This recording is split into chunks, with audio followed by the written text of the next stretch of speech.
Mike Downing, Athene co-president. Mike, good to see you here. The stats around retirement are, I mean, they are absolutely mind-blowing. 40% expected increase in the number of people aged 65 and over in the next 25 years. Like, set the stage for us. How does that impact a business like Athene? So from a business standpoint, it's just incredibly large demand for annuities today because of the growing retirement population. And it's inevitability. Everybody's getting older, the population's getting older, and not only are they getting older, they're living longer. And one of the challenges of traditional defined contribution savings is retirees or people planning for retirement running out of money. And that's where annuities can really come in and save the day, is help close the gap and actually create spending confidence at retirement. You know, as I look at your business, you mentioned people scared about running out of money. I mean, is that one of the biggest fears they have right now when you talk to retirees? It is, and it's a real fear. It's well over half fear running out of money. It's about 64%. And it's a real fear because most savers have enough, just enough. And a market downturn could mean they don't have just enough. And to give you a sense as to the power of annuities in terms of just a punchline, if you have $1 million nest egg, if you integrate that nest egg with annuities, that $1 million can feel like $1.5 million from a spending standpoint. So think about that in terms of spending power. So that's how annuities can come in and translate from nervous retirement to confident retirement, surviving versus thriving. What mistakes do you still see retirees make? Twofold. One is underspending. And so that's a fear of running out of money.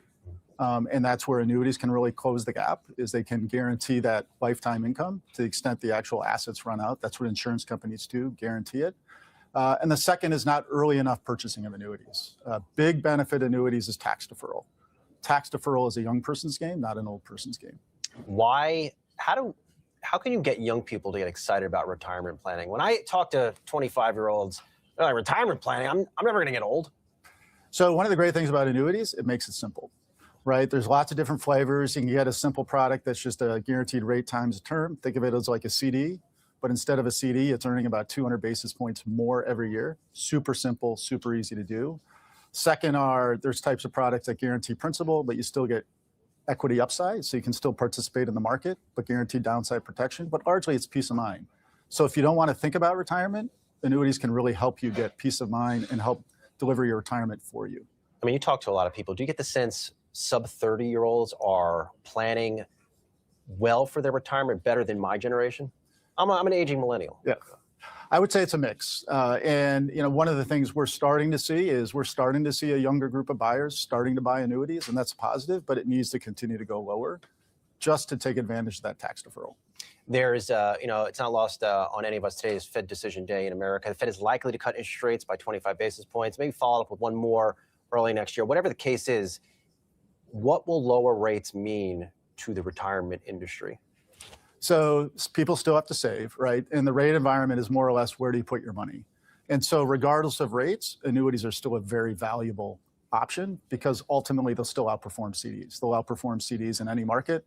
They will provide guaranteed downside protection in any market as opposed to the S&P.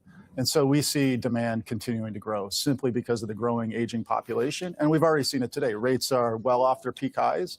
Demand is still incredibly strong for annuities. Rates lower for longer. Do you think people are going to have to take more risk? Are they going to be forced into taking more risk if they want to earn returns? I mean, it's been easy the past 2 years. Dump your money in CD, earn what, 3 or 4%, make a good return, call it a day. Yeah, I would say rates lower for longer. There's a temptation to take more risk. And again, that's where a really smart integrated annuity strategy. Think of, again, a typical saver that's going to get to about $1 million. 30 to 40% of that, put that in a nice basket of annuities, completely protects you from low rate risk as well as volatility risk. We saw, this year President Trump sign an executive order for that could allow 401ks to invest in private equity. Is that the next big catalyst for this industry? So 401ks is clearly, so by background, I'm a pension actuary. I watched the DB industry decline. And I've talked to you before, like you are the man in this industry. Yeah. You're the man. Watched it decline for 30 years. So what is DC? It's a $12.5 trillion pot of retirement money with no protection. It needs annuities inside of it. And the second thing it needs is differentiated returns. Right now, the way the DC market works, it's migrated to just all index funds. nothing uncorrelated with the S&P. So adding annuities, adding a sliver of private assets will help return and stabilize returns. What has surprised you about markets this year?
%. That's $2 trillion.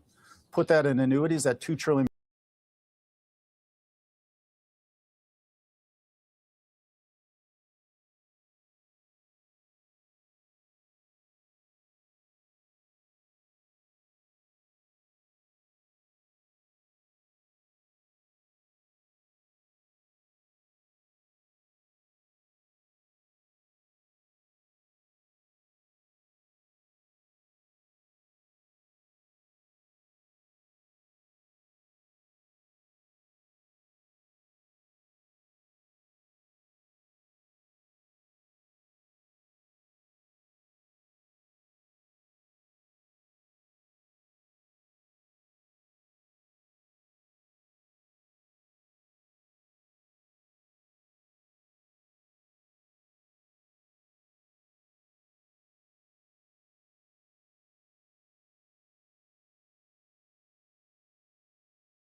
real estate loan growth could actually grow next year. You know, so I think the loan growth picture, I think, is actually pretty good.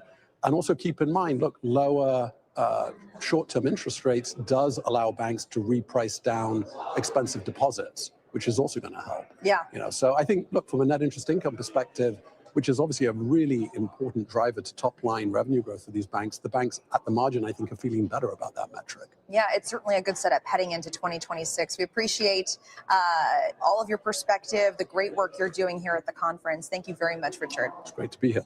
Thank you. Scott, I'll send it back to you. All right, Leslie, thank you so much. What a great time to hear from Richard on the back, Joe, of the comments yesterday. Yes. You have, without question, one of the most popular bank stocks, has one of its worst days in 8 months. And even the man who did the interview on the stage, the conversation that generated that comment, said just now he's surprised. What do you do with that as a shareholder? Surprised as well. And I think it now comes down to JP Morgan's ability to increase revenue growth consistent with the expense growth, because otherwise you have negative operating leverage. If you don't, in 2026, deliver a 9% revenue growth, and by the way, the street doesn't expect they're going to deliver 9% revenue growth in 2026. They had a very good year, 12%. The year prior was 22%, so they've been delivering on that revenue growth. Expenses in the first 9 months of this year only grew 4%. So it is surprising, and I will be proven wrong in buying JP Morgan last week, where I did, up around this price level, if in fact they don't deliver on revenue growth. The other element of it is that what does it do for the industry itself? Does it now create an environment where it's almost like an arms race where everyone's spending? And again, that's a challenge for certainly the money center banks. You know what it means is that pay attention in January when you get earnings, and Yes. now there's going to be even more anticipation for the other names in the group, not to mention JPM, to hear from Jamie directly, obviously, in the analyst community on what they deliver and what this issue ends up being. We'll pay attention to that. Mike Santoli, we pay attention to him, always do. His midday.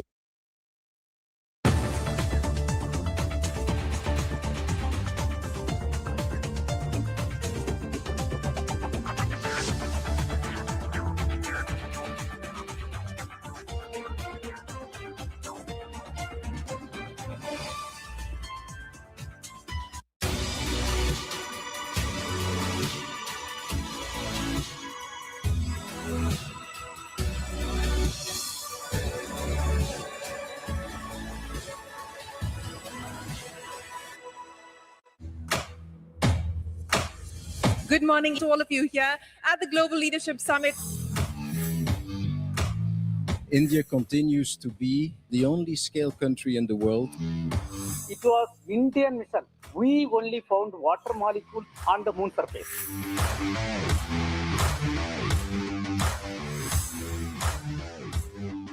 Indian economy continues to be sound, stable, and resilient.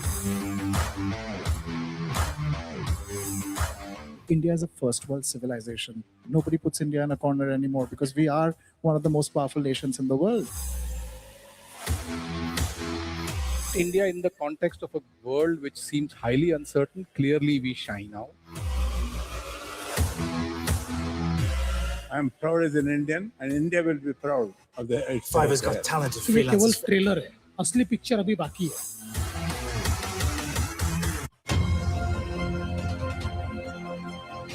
Global business trends front and center. That's CNBC TV 18 Prime.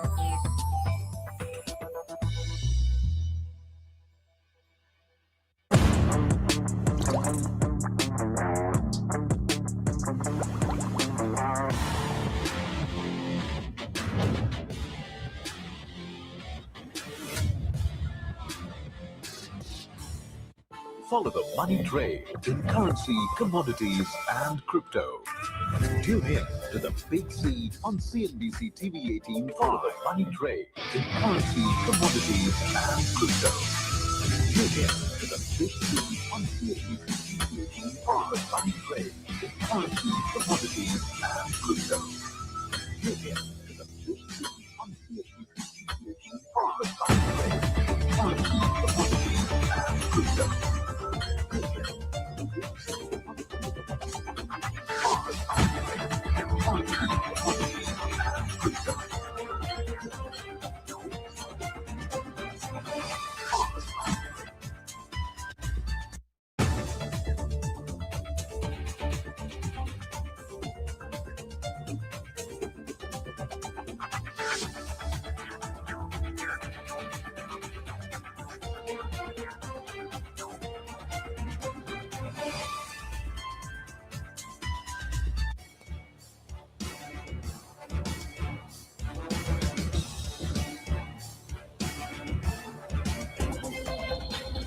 All right, welcome back. Let's go to Capitol Hill. Emily Wilkins joins us now. All right, so 1 minute you find Jensen Huang wandering around down there, and you get the microphone in his face. And today, somebody equally as interesting. Apple's Tim Cook. He was on the Hill today.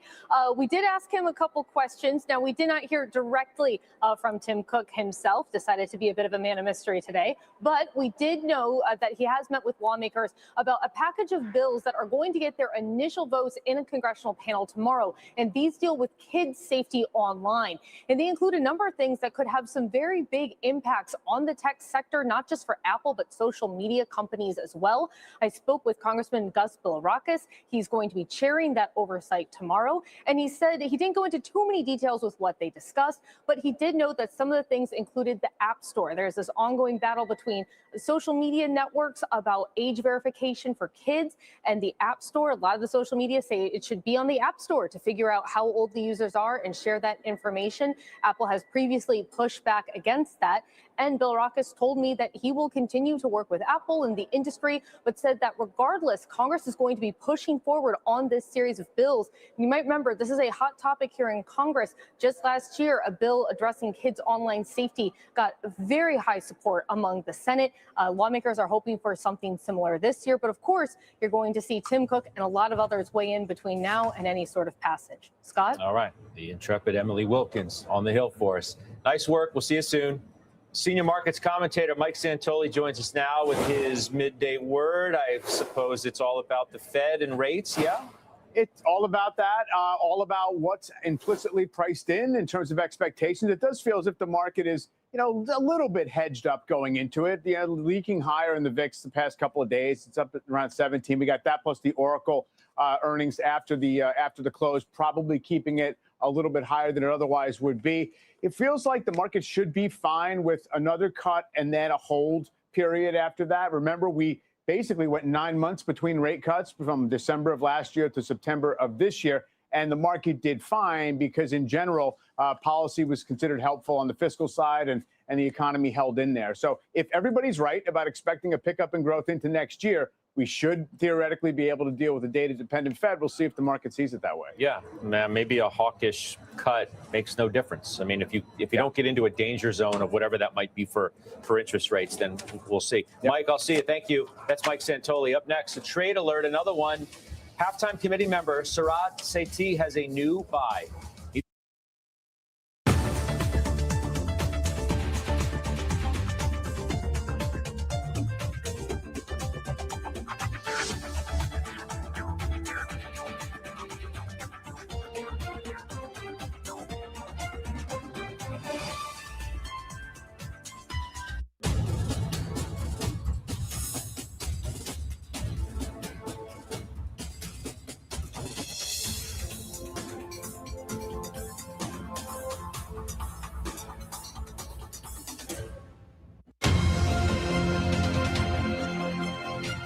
CNBC TV 18 Prime, from Wall Street to your wallet, connecting the dots before the market does.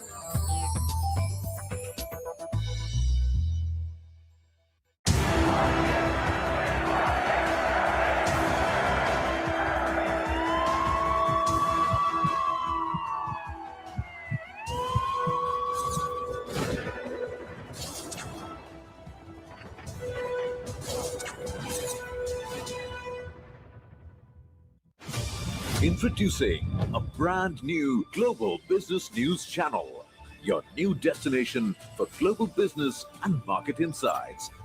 Tune in to CNBC TV 18 Prime.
We're back with the said trade alert from that man right there, Sarat Sethi, waiting patiently to tell us that he bought what? Waste Connections, Scott. Waste Connections is one of the leaders in the waste management world. If you look at the waste management area, there's really three companies, and this is one of the ones we think is the leader. If you look at the market, $120 billion, they're about 7%. 40% of their business is what they have independently owned. So 60% is what they compete with. And I think what you're looking at is a big addressable market, a stock that's flat for the year, that over the last 10 years has beaten the S&P, trading at 15 times earnings. And if you look at kind of historically, it's traded between 14 and 20 times. They had a couple of things that went wrong last year. One of their landfills was closed, and then they also got rid of a bunch of bad customers. So I think going forward, you look at next quarter, things are going to start turning, and look at an area where stocks can be, we think are potentially overvalued. This is a great defensive play. You bought it when and about around the price? Bought it a little bit higher, and we'll keep on adding to it as well, because I think it's a good core position in the portfolio. Okay. Hey, thanks for joining us, Sarat. I appreciate you doing that. We'll keep an eye on that WCN, of course, which, you may know. Carrie, you own it, right? Yes, What do you definitely. think here? I think Drought is very smart, always have. This is a long-term 8 to 10% grower. They've had a difficult year. The stock's down 15% from its high. And definitely, I think it's an attractive stock price here. Yeah. He bought it a little bit higher. He obviously said. Can we pull it back year to date? Let me just look at that one more time as well. So the stock obviously has done nothing year to date in total, but what's wrong with that? Yeah, it's fine. It's showing some signs of life. It's not in an area that's been very exciting this year. It has not done anything in terms of its quarterly reporting that has ignited interest, but it's a steady grower. It's in the trash business. There's no reason that they can't continue to grow over time, which they have. All right, we'll take a break. We'll come back. We'll do finals next.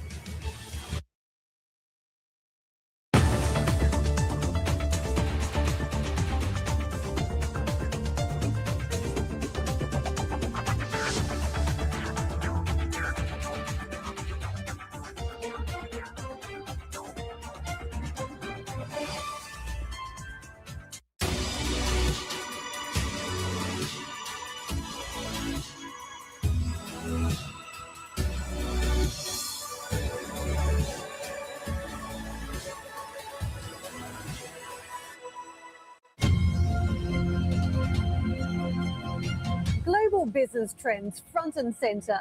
That's CNBC TV 18 Prime.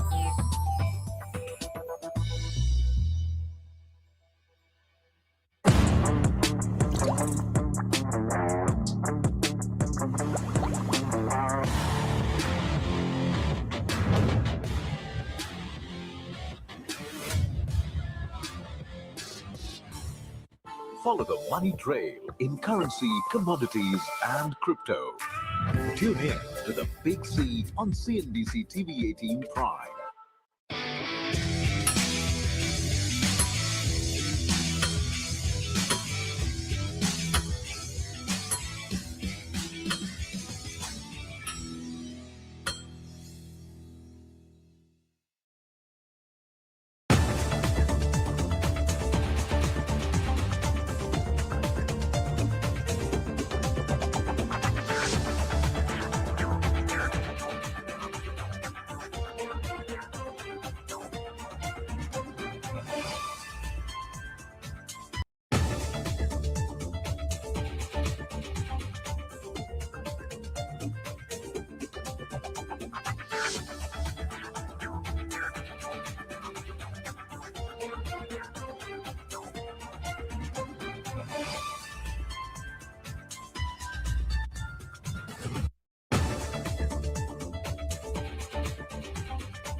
Decision. You got the Fed chair meeting the media. And then you have, like we always do, Jeffrey Gundlach, DoubleLine CEO, CIO, and founder, meeting you. Tell you exactly what he thinks of the decision, what the best investment moves are in the wake of it. Can't wait for that. 3 o'clock Eastern time, right when the Fed chair is done talking, Jeffrey will start.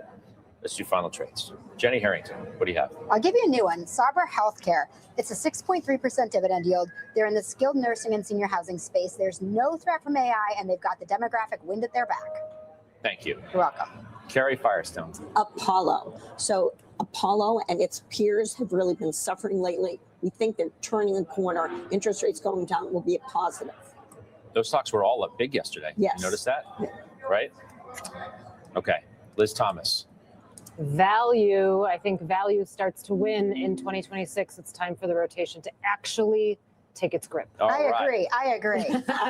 Please, God. Of course you do. Joe T. Spotify is in the Joe T ETF. I'm going to buy it on the close today, though. Personally, we know the fundamental good story about podcasts and pricing power, but the correlation with Netflix has now broken down. It's been having that correlation since back in June. It's a reason to go into the stock. All right. See you on the bell.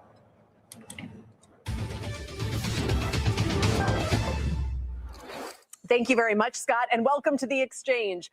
I'm Kelly Evans, and we're less than an hour away from a rate cut decision. Will it be one and done or more to come? Our guests have some very different opinions about that.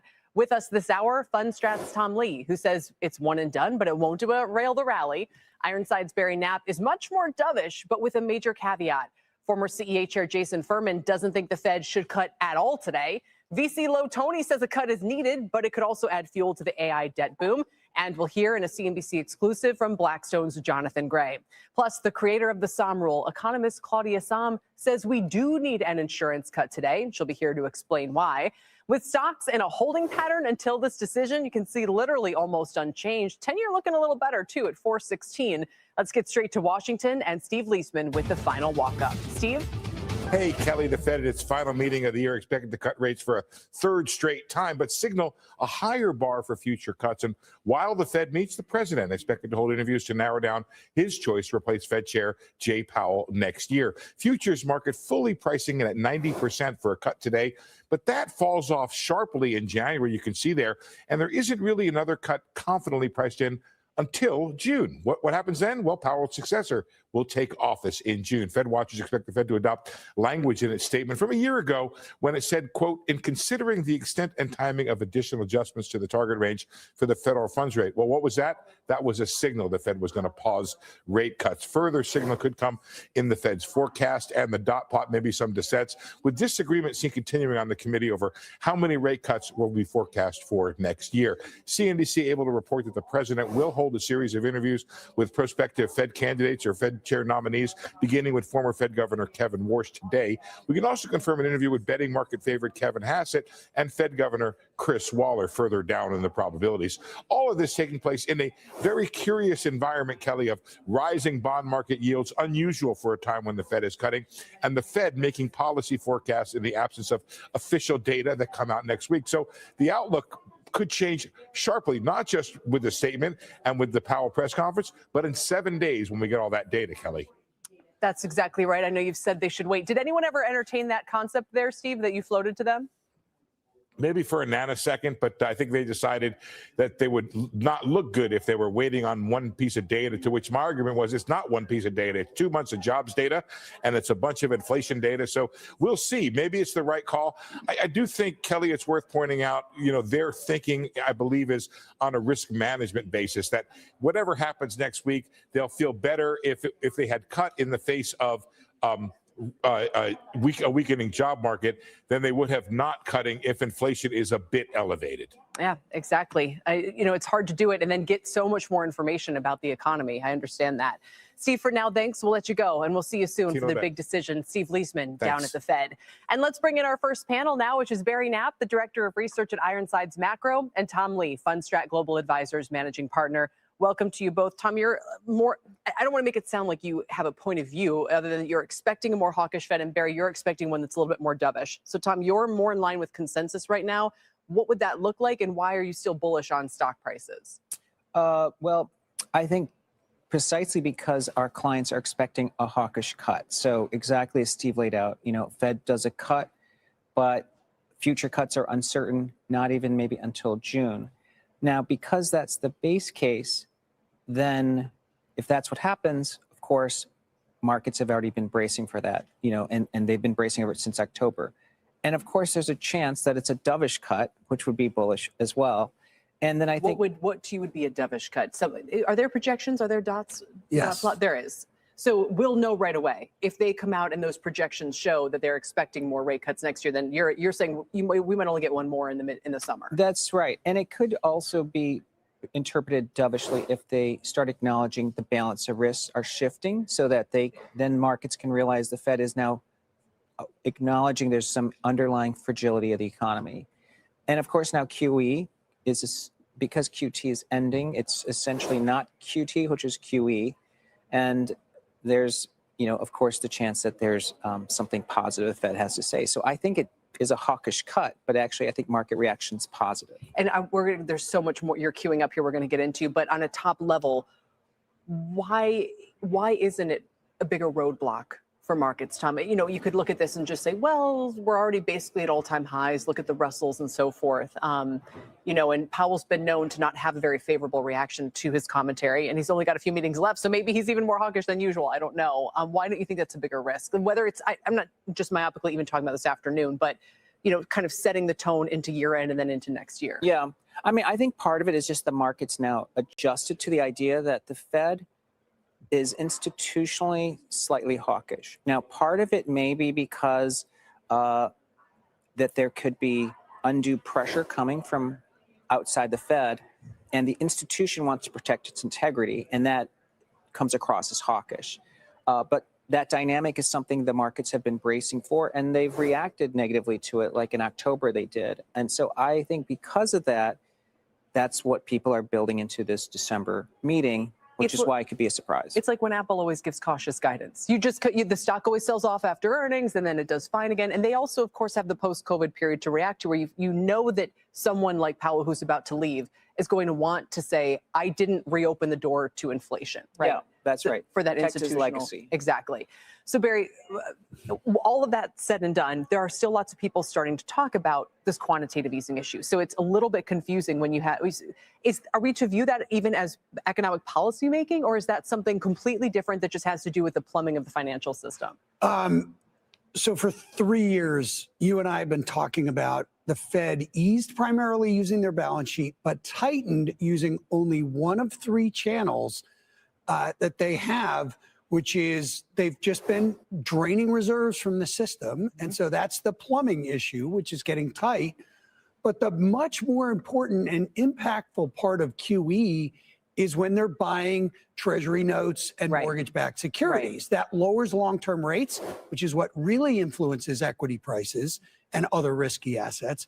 And they suppress volatility by buying mortgage-backed securities because of prepayment. When do you expect them to come back into the market, the treasury market? Well, it is not lost on me, it shouldn't be lost on any investor, that the 10-year treasury yield has moved from 3.99 on December 1st to 4.20 since the Fed began what I'm calling DT, duration tightening. Oh, no, now I'm confused. Right, Keep going. now they're reinvesting their mortgage-backed securities pay downs into treasury bills, not into treasury notes. Right. So that means they're buying 17 fewer billion per month of we'll call them 5-year treasuries for simplicity's sake, and they're buying bills instead. And so that's putting upward pressure on longer term rates. This is when Kevin Warsh talks about shrinking the Fed's balance sheet to encourage private sector lending, he's skipped a step in there. The step is deregulating the banking sector, lowering the GSIB surcharge, widening the supplementary leverage ratio, doing all these things that could potentially expand bank balance sheets as much as $6 trillion from the 22 or 3 or so billion that they currently are. That they should be the buyers. They own the debt. This is crucial in the long run that a price-sensitive buyer owns the government debt, not a price-insensitive buyer. So when the government starts spending like drunken sailors, as they did in 2020 and 21, and drive spending to 30% of GDP, they're not able to just keep going. Finance it and keep going. And so this is a crucial transition that needs to happen this year. But the reason yes, I'm a dovish on the Fed cutting the policy rate to try and steepen the yield curve so small banks can participate in this process. That's what Paul McCullough talked about. A lot of people are saying they should cut because they want to renormalize the yield curve. That's right. So their policy rate has been overly restrictive for floating rate borrowers, small businesses, Russell 2000 companies. You know, Tom and I have tried to get bullish on the Russell 2000 for the last couple of years. Right. This is part of the reason why it hasn't worked. But policy's been accommodative for long-term fixed rate borrowers, investment grade companies, relative to high yield companies, for example. So for me, it's crucial that they allow that duration to return to the wild, go back into the market, reinvest in bills, but lower that short-term rate. And but just to put a point on that, so I can follow you when you say, look, the rate is too high, it can come down a little bit, fine. But then they also need to restart QE. Okay, I guess they do. They're not going to restart QE. If I'm right about deregulating the banking sector, they're going to restart it'll be totally unnecessary. They're going to restart QE. They're already basically admitted to that. Well, Powell's not going to be chairman anymore.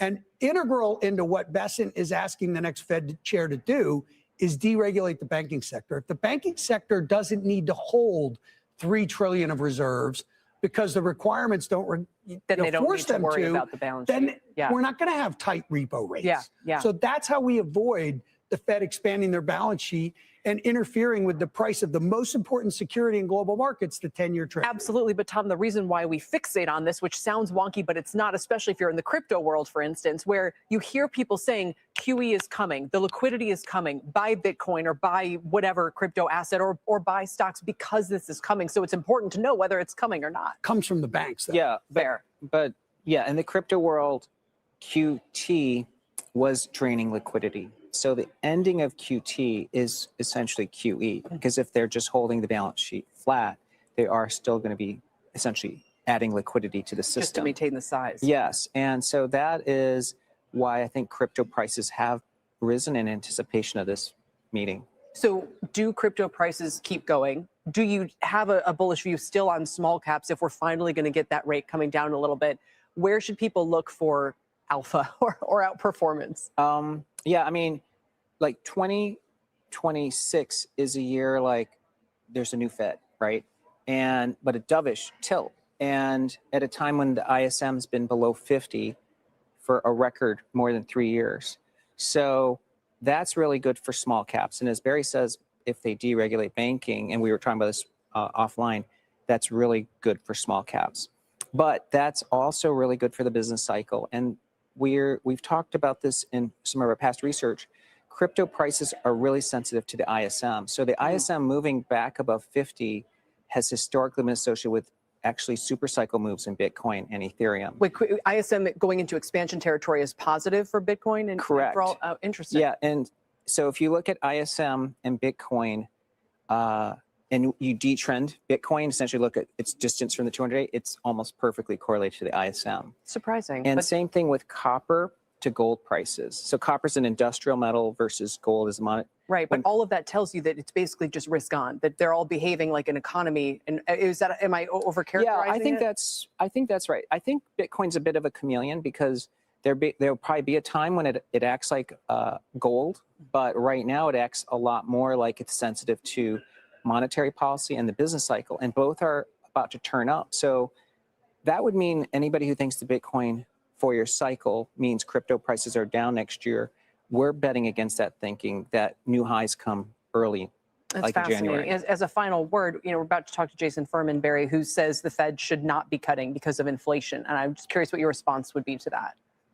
That the rate did not trigger the 2021-22 inflation. The Fed cut the policy rate from 1.5 to 0, but then they bought in 21. They bought $1.5 trillion of securities, which injected that amount of reserves into the system. At the same time that Janet Yellen drew down the Treasury General account, didn't issue, and injected another 1.6 trillion in reserves. That government spending and Fed purchases of assets, which facilitated the government spending, is what drove house prices up 46% in 18 months and drove goods prices from -1 to 12.5. So I would much prefer the Fed controlling inflation by expanding the term premium for longer term debt, trying to cool off this excessive speculation that people like Beth Hammack are worried about, steepening In the AI yield curve, space? right? And steepening the yield curve so that small banks can start lending to small real estate developers and small businesses, and we can stabilize the part of the economy that's really weak. So again, you think they can lower rates and still lean against the AI bubble? For sure, because the thing that determines stock prices over time, we create an equity risk premium. We use the 10-year TIPS yield, the real yield from the 10-year part of the curve, not the policy rate, right? So this liquidity versus longer term rates is a crucial distinction. And I would argue to Jason, if they really want to control inflation, the thing is making this process, privatizing the Fed's balance sheet so that price-sensitive buyers own the debt and the government can't go wild. Barry wants long-term rates to go higher. You're never going to get a... They're not going, I want to be clear, they're not going far higher because Bessent does have some tools underway. The deregulation of the banking sector, he could eliminate the 20-year. There's other things he's going to do. Yeah. But I do think, a 440 to 450 move or so in 10s early in the year and a much steeper yield curve is probable. And that would be the right formula. As you know, there'll be a quiz after the break if everyone's been following on. But I like the nuance here because there's much more to it than simply what they do is short and long. The balance sheet is just so crucial, and it was so crucial to what happened in 21. Yeah. And it's so crucial to the outlook going forward. The Fed owns $6.25 trillion of securities. The committee at the last meeting in the minutes said they think that portfolio should have this roughly the same duration as Treasuries outstanding. Yeah. That would imply they should own $2 trillion of bills, not $200 billion. We don't even need stable coins. We see we're solving all these problems at once. Gentlemen, thanks. Really appreciate it. And of course, we'll find out in 45 minutes what they decide. Barry Knapp and Tom Lee, thanks for coming on set today. Former CEA Chair Jason Furman does say the Fed shouldn't cut today. He'll make his case and tell us what he wants in the next Fed chair right after this quick break. Plus, Blackstone President and COO Jonathan Gray will be here. The firm has over $1 trillion in AUM and huge exposure to real estate, finance, infrastructure, and credit. And that's also coming up on The Exchange. This is The Exchange on CNBC.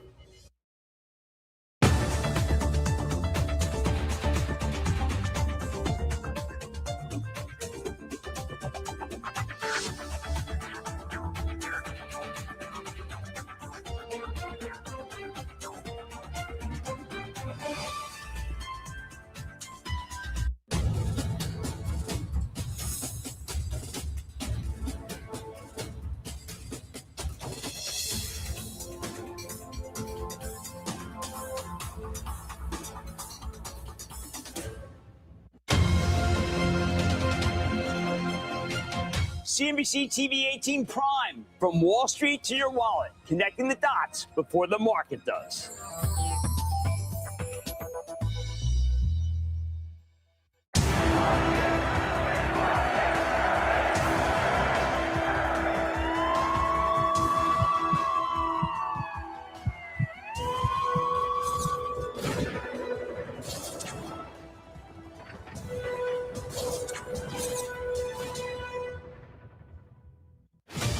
Introducing a brand new global business news channel, your new destination for global business and market insights.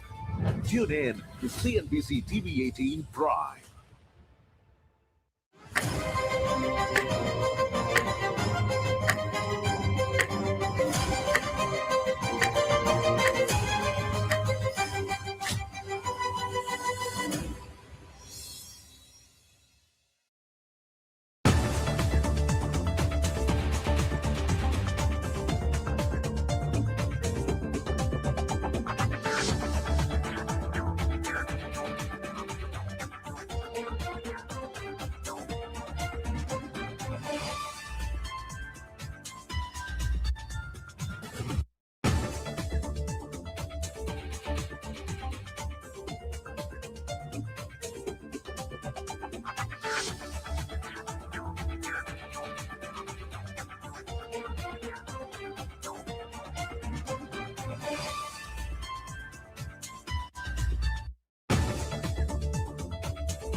in the last Fed meeting of the year. The Refinitiv odds are at 91% today. But our next guest says the market has it wrong and easing is a mistake because inflation is well above target. Joining us now is Jason Furman, former chair of the Council of Economic Advisors under President Obama, now with Harvard's Kennedy School. Jason, it's great to have you here. I did ask our previous, more dovish guest, I don't know if you caught that, why he thinks that, you're wrong about this. And his explanation is basically because the government is not pumping liquidity into the system the same way that we were in 2021, so inflation's less of a problem now. I don't know if you want to pick up that thread. Sure. So first of all, I think they are going to cut rates today. So I don't think the market's wrong in its prediction. I think the Fed is wrong in its decision. And I partly agree with your guest. I think the inflation was largely fiscal in 2021 and 2022. But right now, the continuation of inflation is also partly fiscal. We're continuing to run a large budget deficit. It's actually going to go up a little bit over the next year. And so that means the Fed needs to do now what it basically was way too slow to do in 2021, which is offset all of that expansionary demand policy. And yes, we should have higher long rates, but the only way to get there is if people aren't expecting so many cuts to the short rate as they are right now. So you would get a higher 10-year yield to lean against the AI bubble and everything else and to lean against inflation. But you'd get there by basically saying, well, it's because the Fed's not going to keep cutting interest rates. What about the little guy? What about the small banks? What about smaller companies? What about the public who thinks, I need a break here. I could use lower rates. Look, if you want to have lower rates, the government's going to have to lower its budget deficit.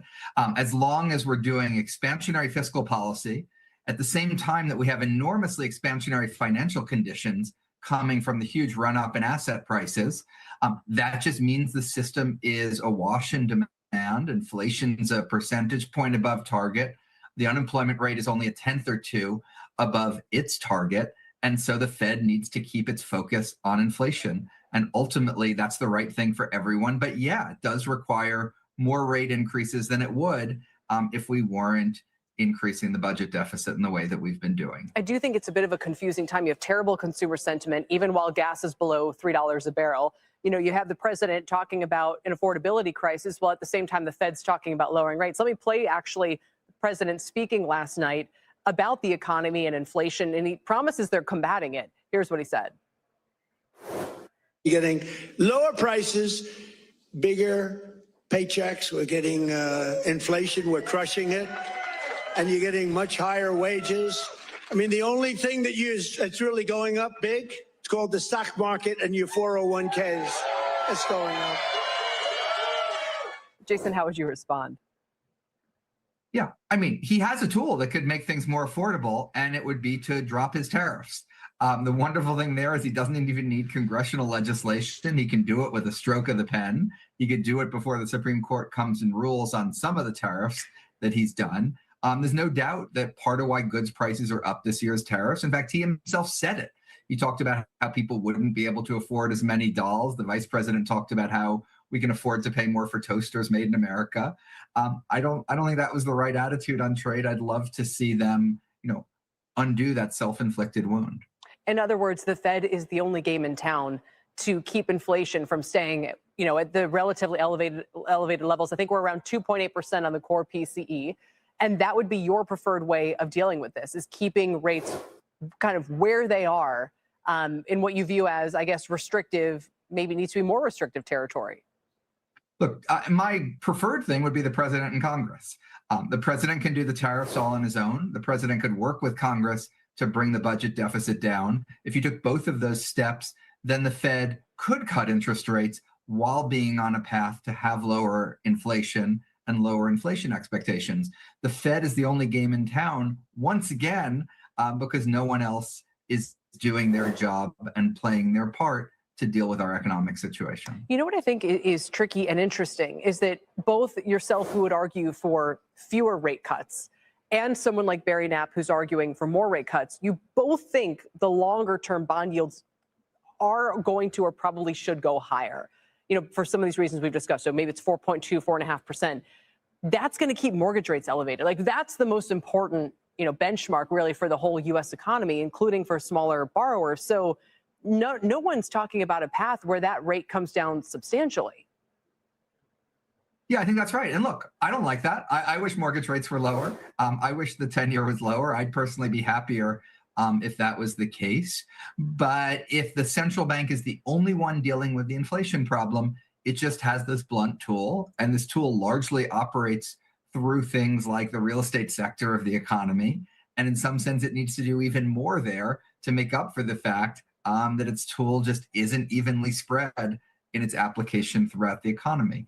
I think the good news here is part of why there's this pressure on the Fed is also another good thing happening in the economy, which is we are having an AI boom. Right now, it's on the demand side. My hope is it starts to show up on the supply side in terms of higher productivity. And if that happens, it will make some of these choices less painful and really will help increase people's paychecks. We have to go. Claudia Sahm later this hour is going to argue that we need an insurance cut because of what she sees going on with the labor market. So are you not worried? Do you think the labor market's fine? Oh, I'm worried about the labor market, but I'm more worried about inflation. And the growth numbers are so strong that it looks like what's happening on the real side of the economy is more about labor supply, which is not something the Fed can fix, not labor demand. All right, Jason, appreciate your time this hour. Good to get your point of view. Jason Furman with Harvard's Kennedy School.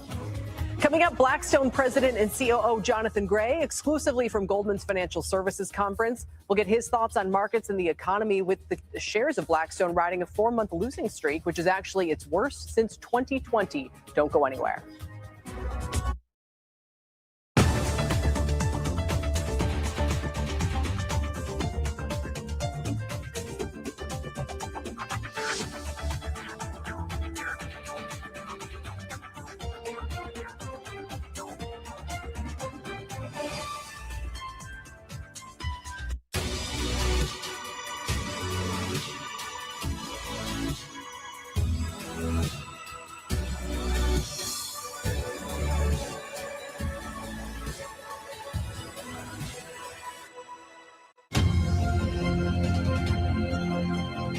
Global business trends front and center. That's CNBC TV 18 Prime.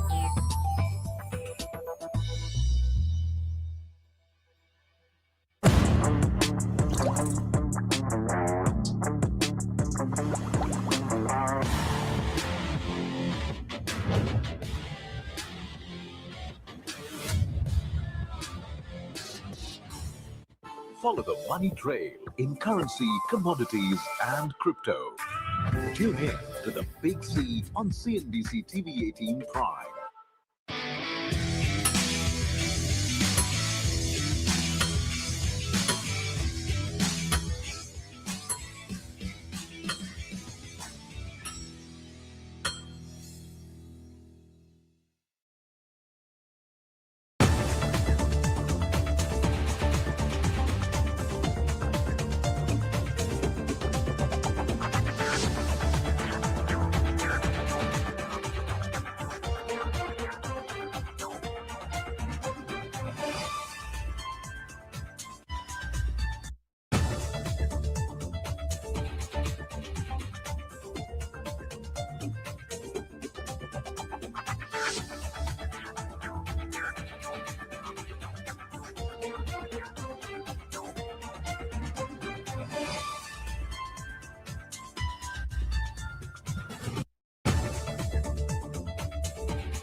Nasdaq is going exactly in the other direction, down about 100 points. Russell's are fractionally higher. Quick check on bond yields as well. Remember, we came into the month below 4% briefly, hit 420 earlier on, but you're seeing a bit of buying throughout the yield complex, 4159.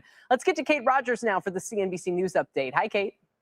Hi, Kelly. Federal tax prosecutions have fallen to their lowest level in decades.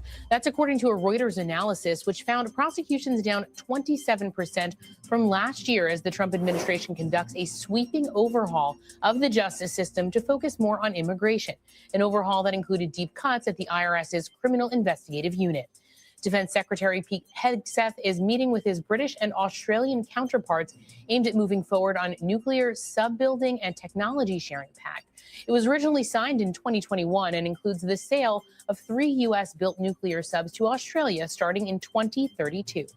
And Real Housewives of Salt Lake City star Jen Shah was released from federal prison today, more than 4 years early on a 6.5-year sentence. Shah pleaded guilty in 2022 to wire fraud for her role in a nationwide telemarketing fraud scheme. She was also ordered to forfeit $6.5 million and dozens of luxury items as restitution. According to the Bureau of Prisons, she is now either in home confinement or a halfway house. Kelly, back over to you. All right. Kate, thank you very much. Kate Rogers. About 30 minutes away from the Fed move, and the stakes couldn't be higher for tech companies as they spend eye-watering amounts on the AI build-out. The big 5 hyperscalers, Amazon, Alphabet, Meta, Microsoft, and Oracle, they've issued $108 billion in debt this year. That is a 500% increase from just last year. And with the Fed ending quantitative tightening last week, my next guest says signals around what comes next are just as important as the policy rate. Sounds like our earlier discussion. Love Tony is founding managing partner at Plexo Capital and a CNBC contributor. It's good to have you here. Thanks for having me. So the Fed, some say, needs to make sure that it doesn't further stoke an AI bubble here. Do you share those concerns? Well, what's interesting is if we look at the anticipation, it's already been priced in to see a drop of 25 basis points. And as your former guest alluded to, really, I think the story here is not only the drop in the rate itself, but also the balance sheet. And so we're going to have to listen very closely to hear what Chairman Powell said. So let us know, now that quantitative tightening has ended, what we're going to do in this maintenance mode for the balance sheet. Why are you as a VC so obsessed with that, right? Like, why does it matter? Why is it so impactful? Yeah, it's so impactful because what we've seen now is that the private companies are really driving a lot of what happens in the public markets. And so for an investor, we need to understand all the dynamics that happen within the entire macro, because we have moved from thinking about these typical software company investments as being just huge cash flow machines. They're starting to look in the public markets more like utilities. The having to build out this infrastructure. You know, when you look at a lot of these companies, even Alphabet issuing about $25 billion in debt. Now, we'll have to see how much of that is used for refinancing. But even in the notes, they said this is going to be partially for AI infrastructure. And it's because, as Morgan Stanley has estimated, we likely need about $3 trillion in infrastructure to be built over the next 5 years, and about half of that is going to need to come from the debt markets. Right, but so some say they don't want the Fed to lower rates and kind of then really open the floodgates to these companies are already able to borrow at pretty good terms, right? If and maybe it's not up to the Fed, maybe it's the marketplace telling you what the appropriate borrowing rate should be. Do you think this is all building up towards an AI bubble? Well, let's think about this in 2 ways. We're an investor in Anthropic, and I like how Dario approached this at DealBook with your colleague hosting. Right. He said that when you look at it, we're not in an AI bubble when it comes to the actual technology itself and the use cases. That's real. Yes. But what we do need to get our arms around is this new dynamic that we've entered, where we're requiring massive amounts of infrastructure to be built out. And when you look at a lot of the companies, I look at an Alphabet, which I've written about a lot, being let's able get to this really show fund a large under portion the- of that through their cash Let's flows. go, But man. then we Let's look at some of the other fucking go. companies like Oracle, like Meta, Oracle How's everyone just hovering doing? right above junk. They are Before we go into Jerome Powell, guys, first of all, welcome back to the channel. Hope you're doing very well. Absolute legends. And we are going to keep an eye out on this chart as he speaks so we can get maximum coverage, really, of what JP is going to sound like, his tone. But before we do that, I want to share some important stuff with you, because right now everyone's just entering into the FOMC kind of blindly in terms of the overall structure. And this is something that I always prepare for the group, but perhaps most people don't really get to see this. And sometimes because we don't get to see it, we don't get to talk about it, it's always difficult to expect the usual narrative. So this is something that I provided to the group. One of the reasons I did that, and I'm sure it's our entire family here on this live stream, but it's really important to look at what we're going to see, what's going on apart from Powell speaking, his tone. What questions are we going to find out? What are the crowd? The journalists. The journalists are always the ones that kind of dictate the temperature anyway, with certain line of questioning. And I've prepared a list. So first of all, we are going to expect a new Fed dot plot. What that's going to do, guys, is it's going to allow us to gauge whether the Fed is completely united or how much dissent there is with what they need to do in 2026. That's very key. We have a new Fed chair coming. And of course, JP is going out in the summer.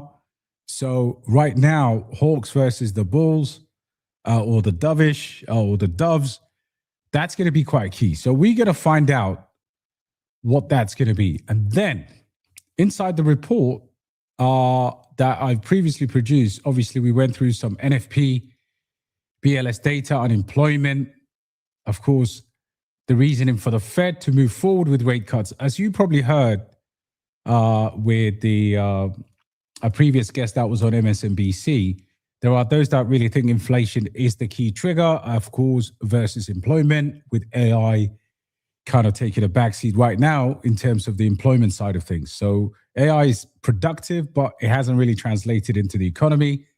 And the jobs market is going to determine, I think, more than the inflation, because inflation's been cooling.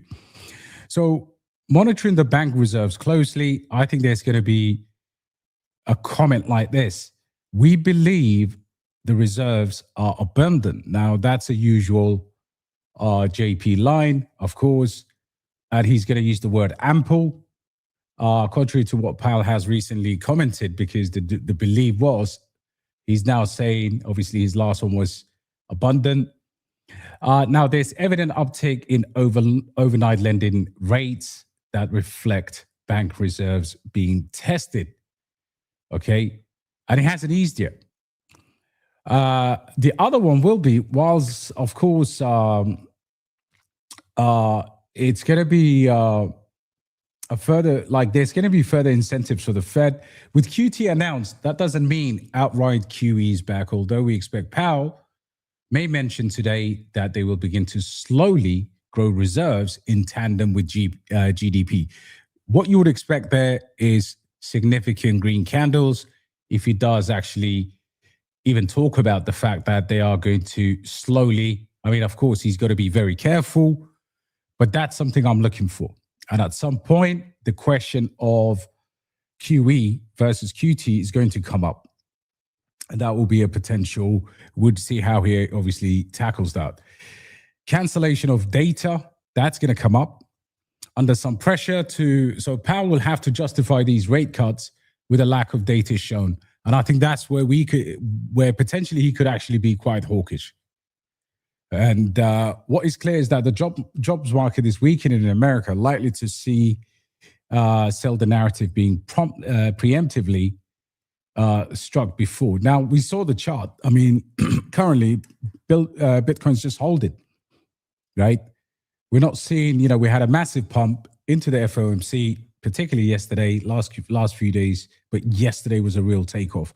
Now, even though the inflation is in real time on the rise, we believe the Fed would, at least in short term, look past inflation, right? That's going to be quite key for us. And of course, the Fed will have to convince the markets that cutting rates while inflation will still above their targets is a logical sense. Now, the argument here is, what is real inflation versus, of course, what the Fed's target versus what the market actually wants, because we often want something and it's a difficult balancing act for these guys. So we are going to see that. Heightened uncertainty will definitely be re-emphasized. I think that's where we could see some red candles. Of course, tariffs, a Supreme Court, as you heard there, that could be something that we need to be careful. Well, not to be careful, but definitely something that we need to watch for. Powell will likely be prompted to explain if this confirms a cutting cycle. Now, that's going to be super, super key, in my opinion, because, of course, he'll go into details, and if he's hawkish there, then you know what's going to happen, right? At the end of the day, these are all kind of like tradable on the day, but it doesn't really change our long-term liquidity perspective on the markets. I've said it continuously that they are aiming for neutral position. Now we're here. What are we going to do for 2026, right?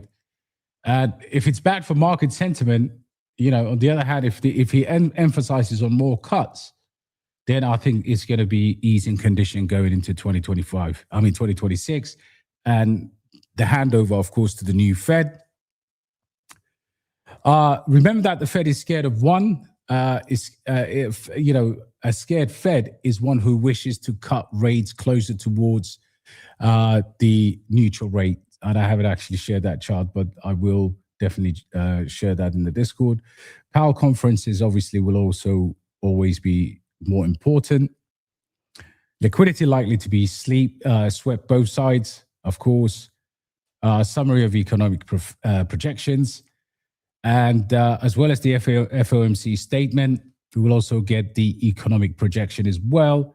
This is important as various board members have different types of policies in mind. And remember, this guy came out, I don't know if you saw a video that we did a couple of weeks ago where he came out and he cemented his legacy now, JP.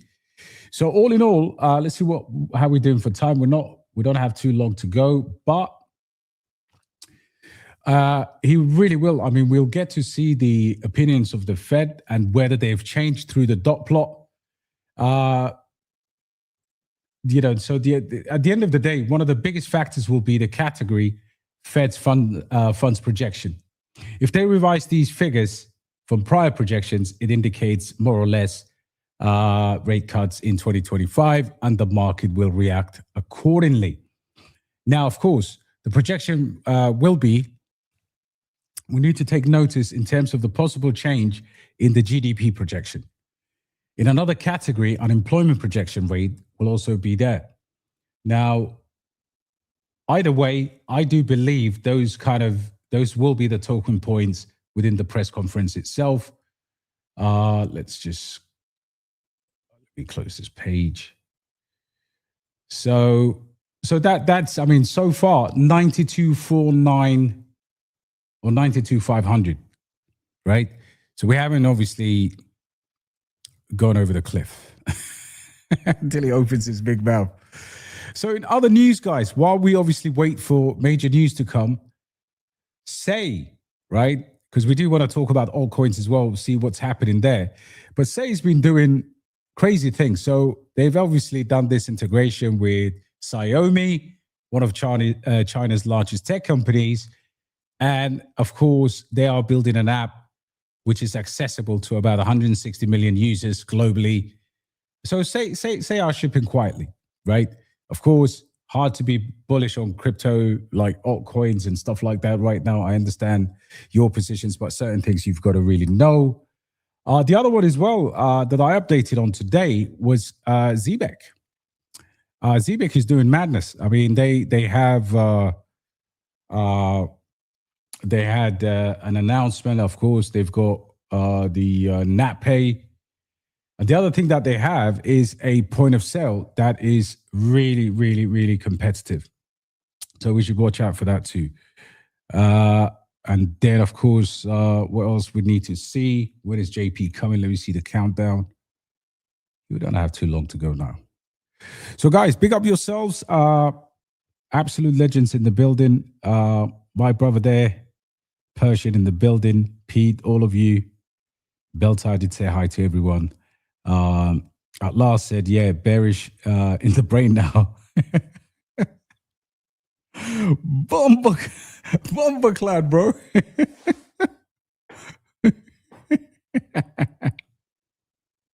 What's happening, guys? All good, man. All good. I think Cave is around as well. We'll get some of your perspectives. Market will dump real hard. Big up yourself, Carl. We hope not, but of course, it is absolutely the case after every FOMC. Is Zibek better played than XCN? I think so. I think, look, people don't really realize Zibek as a deep-in as well as an RWA play. And of course, the projects that shape the future of crypto will have some kind of utility beyond the hype. And you've obviously got an American-made coin that is actually, I'm really interested in the deep-in side of things here, right? So you go payroll and deep-in. Now, I have a bit of experience in terms of payments. It's a really good question here. And I think this is a very subtle but a key real-world use of a cryptocurrency. Now, of course, what makes it even better is it is regulated, and of course, the project is a US project. So I believe, I mean, just being in the, I mean, those of you who know the likes of, you know, point of sale and PIN pad manufacturers, it's a ginormous industry. The likes of Verifone and others do dominate that space. And in my opinion, what they've done is they've obviously married two sectors that I'm incredibly bullish on. And those two sectors are three sectors. Well, real world assets, of course, tokenization. That's coming, guys. I've spent the whole week at the Bitcoin conference here in Abu Dhabi. And I can tell you right now, those companies that are building real utility will, in the end, continue to grow and to thrive in this space. But in my opinion, like deep in an AI and RWA are the best use of cryptocurrencies in a real world applications. Of course, everything's going to be tokenized. You're going to need deep in terms of like computational power, hardware. You know, think of deep in as all of the kind of physical infrastructures that we have in our everyday lives. You know, these IBMs, these giant companies, your Ericssons, infrastructure, that's going to be big. So if you can tap into stuff like bloody POSs, which then run on stable coins, what you're doing is you're taking the you're really taking that legislation for crypto and you're pushing it to the next level by providing, you know, products that everybody can use. So, you know, ZBEC, RWA, deepen, in my opinion, these prices, obviously the chart has held rather well compared to the other cryptocurrencies out there in the market. But I think that's quite bullish. You know, the other one that's incredibly bullish, I did a video this week on Tau. And one thing that, of course, you know, we do talk about these projects as big up is Click. Yo, the big Yetis in the building. Big up yourself, bro. Big up yourself. Sorry, guys, I'll just show you the market real quick overall. My brother's in the building. Crypto total market cap. I mean, you know, we are above $3 trillion. And the US dollar index. And this is another one that we need to keep our eyes on. And the real news today was, of course, you know, a lot of people were talking about the 10-year US Treasury yields. And that obviously directly reflects on the cost of borrowing right now. So it is rather expensive. What's Ethereum saying? Ethereum's sitting beautifully, pre-4. Obviously, we needed to get above 3.3, and it's now currently sitting at a lovely, lovely place. But yeah, as I was saying, as we go into, let me see what's going on here. 2 p.m. So we've got another, I don't know, about 12 minutes. We'll talk about altcoins and what I consider to be like kind of core versus what I speculate with. So this one here, that the halving came, or the halving's going to be officially, I mean, what's the date today? The 10th. So in about 4 days' time, the potential halving will be official. And as a result, we are looking at an asset here that just really has, crazy amount of potential. But what it does need to do, in my opinion, let's remove everything from this chart. So what Tyre needs to do, so if you look at this, and again, in the group, we talk about a list of 5-10 cryptocurrencies that have a tremendous amount of strength. But if we take a look at this chart here, it's always been, if you look at here, it's always had a beautiful range. Even if you go above here, like if you just stop right there, that is, in my opinion, screaming out, break above this level here. And then we're obviously going to have the recent all-time highs. All-time highs here is 774. And of course, early all-time highs. I know the first day candle's always ridiculous, so we're not counting that. But this asset here has a massive amount of growth. Massive amount of growth. So what I talk about, so for example, what I talk about deep in AI and RWA is really, honestly, for me, it's just like stuff you could bag, keep, and forget it, Casper is another one. And again, I cited Cliff in one of my posts this week. And one of the things I've said was, if you really think about the stuff that they can actually build on a speed like this, I think it's going to be absolutely insane. So when you look at these charts, yes, they are more or less, at their bear market lows. And just to prove that, I can just show you all of the cryptos that we normally speculate on. This is the stuff that we buy, and it's been falling today.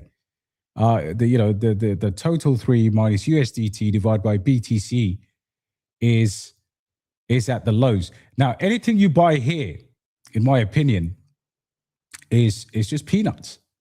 Like, there is so much to go. And again, some of the coins that you hold will be multi-cycle, in my opinion.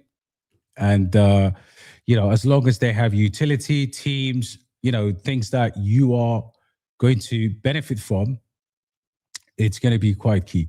Let's have a look at the Russell real quick. And it looks like we're getting above. We're actually on this trend line. We need to, on the Russell 2000, if you want the total 2 to explode, we need a breakout above this white line here. So, yeah, plenty of stuff to look at right now. Let's see what they're saying. Making a massive. Let's have a look where we are. What's going on here? I think that's right. I think less demand for workers. And so I think we're just, and again, yeah, labor market. Yeah, okay, labor market will definitely come through. And yeah, let's continue with the charts for a minute. So whatever you're looking at, in my opinion, I think this is a time to be slightly less nervous in the next kind of 6 months, because ultimately, if a big dump comes, then trust me, crypto would go into a crypto winter, extended crypto winter. But we've already been in that for the last few months. Something that me and Cave talked about is this idea of extended cycle, a longer cycle, and a cycle that can potentially go go for a lot longer. Very good question there, Persian. So would it go lower than 75 to 80K region after MOC or even tomorrow? Well, if we look at the chart, right, because we are conditioned for the, of course, pump into FOMC, and then we immediately dump after that, right? But I reckon if we can hold above 80, right? Again, some people say the cycle could, it could go below whatever, like 74. 74 is the level for a lot of people to kind of like say, myself included, at 74, I'd have to take some action. Obviously, I don't want to leave it that late. If we pump to $100,000 to about 103, So here's the plan that we kind of had, right? So this ABC move here, 1, 2, and then bam, was meant to take us to around 90, 96 to about 98. There is of course, resistance at 96. We've got to break that. And if you go back here, you'll see it very, very clearly. But my plan was initially for the group, when we were here, see that big fat green circle? I posted that when we got to this 78, I think it was 78, 79 and something. But it was, depending on what chart, whether you're looking at Coinbase, Binance, Bybit chart, but it dipped below 80 briefly. So I said, the low is here for now, and we are going to take, I haven't changed this chart for weeks, because it was very interesting for me to see how my kind of like, the waves that I had for the market to come out and see how far we could go to break $96,000. So what I thought was we would circle here, because we also have order blocks here, right? And I thought we'd get up, and of course, here's my kind of like, ABC. So if you see here, we got up to the wick here about 92. Then we went up to 94 here. 94,800, 94,700. So I came a little bit short, about $2,500 to 96. I thought 96 would have been a crucial level. Then we would come back, retest this liquidity here below $80,000, and then move back up. And then I thought, okay, you know what? If we do get that C wave, we would potentially go up to $100,000 level. But since then, obviously, we did have we had 2 massive days of red, and then a recovery for the last kind of 3 days, I would say 3-4 days. You have 1, 2, 3, 4 daily candles from this one here. That was around $86,000. So to answer your question, if there is a demand for Bitcoin to go to these lower levels, you could clearly see we've not tapped these 2 order blocks. Now, one order block is at 72,000. The other one is around 74 to about $78,000. We came very close to that. But the lower side of this, again, MicroStrategy average is around $74,000. We shouldn't really worry. I met Michael Saylor this week at the Abu Dhabi Bitcoin conference, and he has secured enormous amount of capital in the Gulf, not just the UAE. He went to Qatar, and he was doing the rounds in Bahrain with CZ as well, and these big guys. So I reckon if we do go down again, CZ, people are saying, we were joking today in the Discord that they're looking for exit liquidity, but I do believe we will hold above these levels. I could be wrong. I mean, what's going on here is a no man's land performance. We are not in a war. It's called a phony war. End of liquidity tightening, and not yet the opening or the release of liquidity en masse. Now, there is rumors that the Fed is going to buy back $45 billion starting in January. Also, January 14th, we get massive amount of data. And as a result, I think we are going to go into a kind of like a little crazy period. January, Christmas period. You just have to be a little bit cautious, especially if you're trading. But I think 2026 would be absolutely wild. So to answer your question, I hope we don't go back there. I hope we will get, of course, a retrace at some point. We could potentially see a dump, but I hope we wick into it and we get the F out January onwards. So I hope that answers your question, bro. I hope that answers your question. Let's have a look at the, see what's going on here. Let's just tune into these. And My brothers are all in here. But that's a very good question. I like that.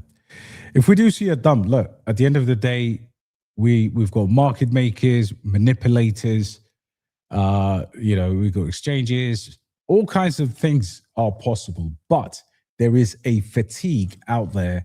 And the only way we can come out of this is by these pivots. So let's just take a listen to what these guys are saying. Well, exactly, but I think there's going to be it's going to be a cut. We could get multiple descents here, and I think they're going to really push it out and say, don't expect another near-term cut.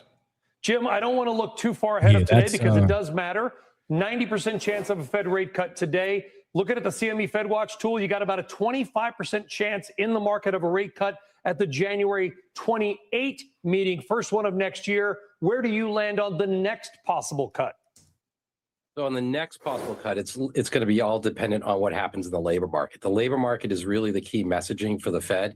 The Fed has to be careful, though, right? It doesn't want to walk into a policy mistake by being either too hawkish or too dovish, because the path of least resistance right now is towards higher bond yields, which is not necessarily effective or a good thing for markets.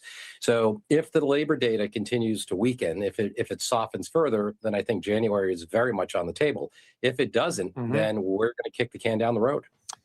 Yeah, we're going to find out here in about 15 seconds. Like we said, it is a mixed trade. You got the NASDAQ slightly down, the Dow slightly higher, the 10-year yield right around 4.16%. Let's go now to Steve Leisman on the Fed's decision on interest rates. Steve. Yeah, that's a candle right there. Holy crap. The Federal Reserve reducing interest rates by an expected quarter point to a new range of 3.5 to 3.75.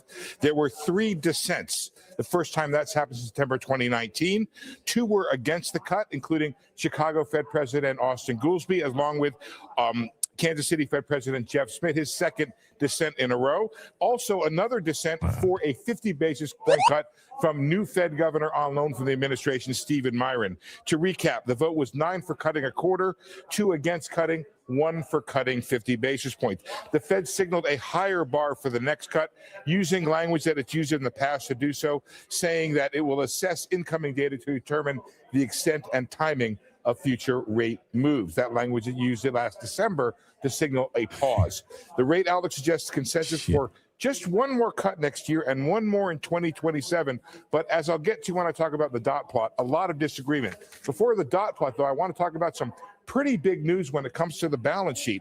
The committee making a determination, it is now at what it calls an ample level of reserves. So it plans to initiate purchases of shorter-term treasuries on an ongoing basis. And then a separate document was specific, saying the Fed will begin buying $40 billion in bills starting December 12th. That's just a couple of days from now. Damn. And I believe that's sooner than the market expected. And those purchases will go on for a little while at an elevated level because of seasonal demands for reserves that are out there before coming down again in April. That's what the document says. Outlook on the economy in the statement. GDP outlook was stronger next year in the Fed's own forecast, up a 0.5 point to 2.4%. So pretty big move there in the outlook for GDP next year. The inflation outlook lower for next year by just a tick, down to 2.5%, just about hitting the target of 2.1 in 2027. The statement says the economy is expanding at a moderate pace. Job gains have slowed and unemployment has edged up. Just a note, the statement no longer says that the unemployment rate is low at the current rate. Inflation is seen as somewhat elevated. Economic uncertainty also elevated. Back to the Fed outlook and the dot plot real quickly here. Only 2 dissents, but 6 officials in total wanted no change in the funds rate according to the dot plot. So kind of a soft dissent in that regard, you can call it. 7 want no change at all for next year. 11 only want 1 cut next year. 1 person, and we can imagine who that is, Stephen Myron, just guessing here, wants rates down to 2.12% next year, or 150 basis points lower. And that is the statement and the outlook for rate cuts and the balance sheet. Mr. Sullivan. Quickly, sir, you said buying bills maybe sooner than the market expected. That is This bullish. is not QE. I do not dare call it that. But is this like the son of QE, quantitative easing light? That is the son of QE. You know, Brian, people are going to take off on this, and I don't want to stop the craziness that'll happen in social media and on the interweb. The Fed will say this is maintenance of its balance sheet at a level of GDP of where it was. Some people, however, will call it QE light. Some people will call it son of QE. QE2. I believe the Fed will say this is neither, that this is simply maintaining the balance sheet at what they call the ample level of reserves, and that will cause them or prompt them to begin buying $40 billion of bills. It looks like 3 years. They also may go out a little bit into the bond market as well, but they want to stick to the short end of $40 billion a month until about April, when they say there'll be a sharp decline in there. And Brian, call it what you will. Let's see what Rick Santelli calls it. Steve, stay right there as you continue to dig through this. The market reaction initially showed a very dovish tilt. We have stocks moving to session highs. We have bond yields falling. Rick, your interpretation? Well, my interpretation, Steve nailed it. I don't disagree with social media going hog wild. They could put any spin on it they want. Ample reserves to deal with the reverse repo market issues, but it is QE, call it QE light. It is Once QE. again, I have an issue with this, and my issue is simple. Every crisis, they expand the balance sheet by buying securities to manage rates or manipulate rates. Pick any M word you want. But in the end, this is something to really pay attention to. And finally, the markets themselves, we saw a couple of basis point drop pretty much across the whole curve.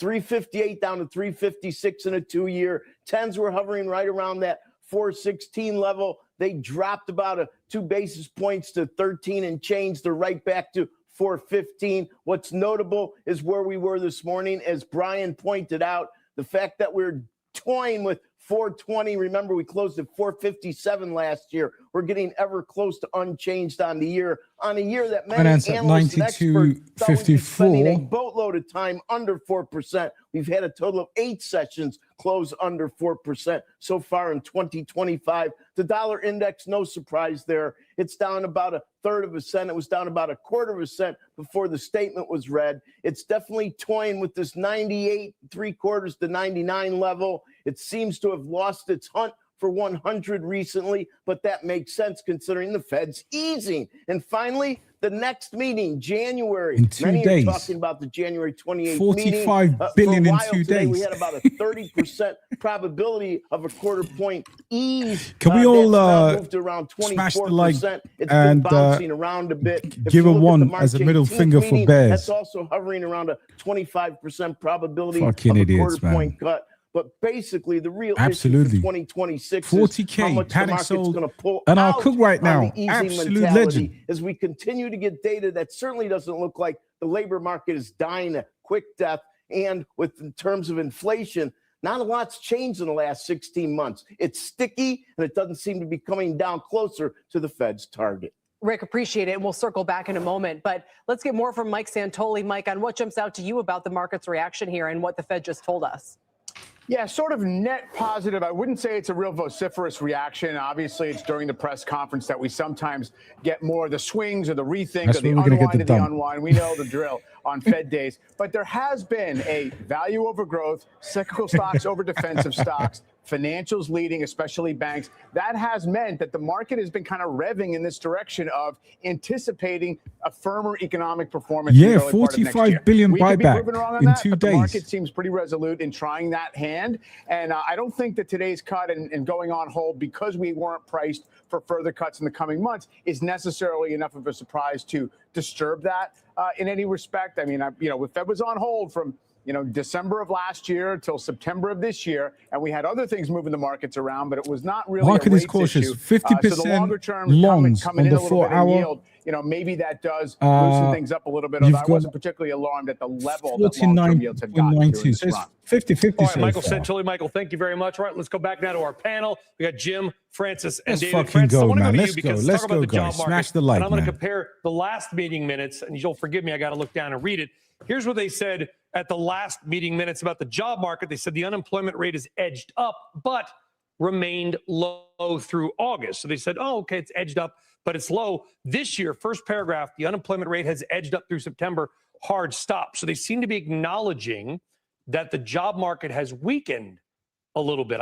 I guess that changes the odds of a potential rate cut. I like your word a little bit, because if you look at a chart of the unemployment rate going back to the 1970s, it's only been this low 2 times over that period, Brian. So I'm wondering why this is suddenly not low, particularly that we've only seen what I would consider a normalization in the labor market. easing. In particular, this hasn't been broad-based across all age groups. It's been really focused on young individuals in the United States. So is this really a labor market that's quickly deteriorating? It doesn't look much like that much feared hockey shape movement to me. Meanwhile, inflation has been above target for 55 months. So if I was looking at the bulk of the data and I looked at that dot plot and I looked at the Fed's forecast today, I would be saying, oh, they must have decided to hold or hike in that type of environment. What I want to hear from Powell during this press conference is, how the heck did you convince this committee to end with a cut today? Why Nansen dropping the price? I mean, again, well, no, and it sounded like we could have had 6%. More. 6%. They dissented on what they call the dot plots, which I hate that term. It's like look at those light flows. bright, where they put in where they expect rates to be. 6 man. non-moves on that, 3 24-hour actual turnover dissents. is mental. So 3 people, I'm sorry, I'm going to say this,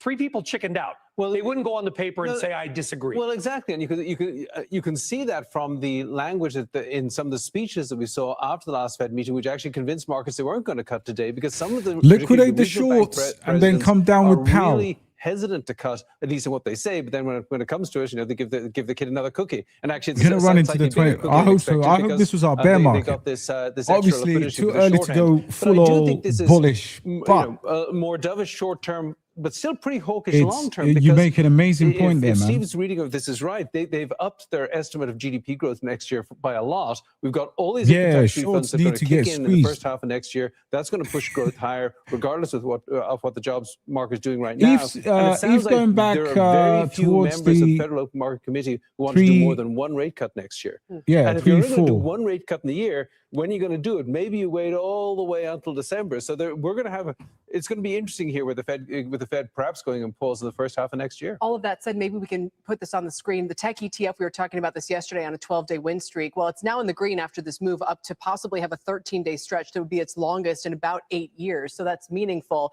We also have silver and gold on the positive and on the rise. Jim Karen, I was just going to bring you in on this because it seems, and I think John Spallanzani's phrase captures this perfectly, that he calls it, says the repo vigilantes won, because the big headline for a lot of people, even those who are more bearish on bonds, is the Fed's back, they're buying, and they're doing so. Maybe it's just bills, but it's significant that this action is now coming a little bit more quickly than people thought. The market's getting greedy. Hey, Kelly, listen, we're I at think that's a 25, great way to guys. frame this. 25. On balance, It's unbelievable. This to me is a more dovish meeting.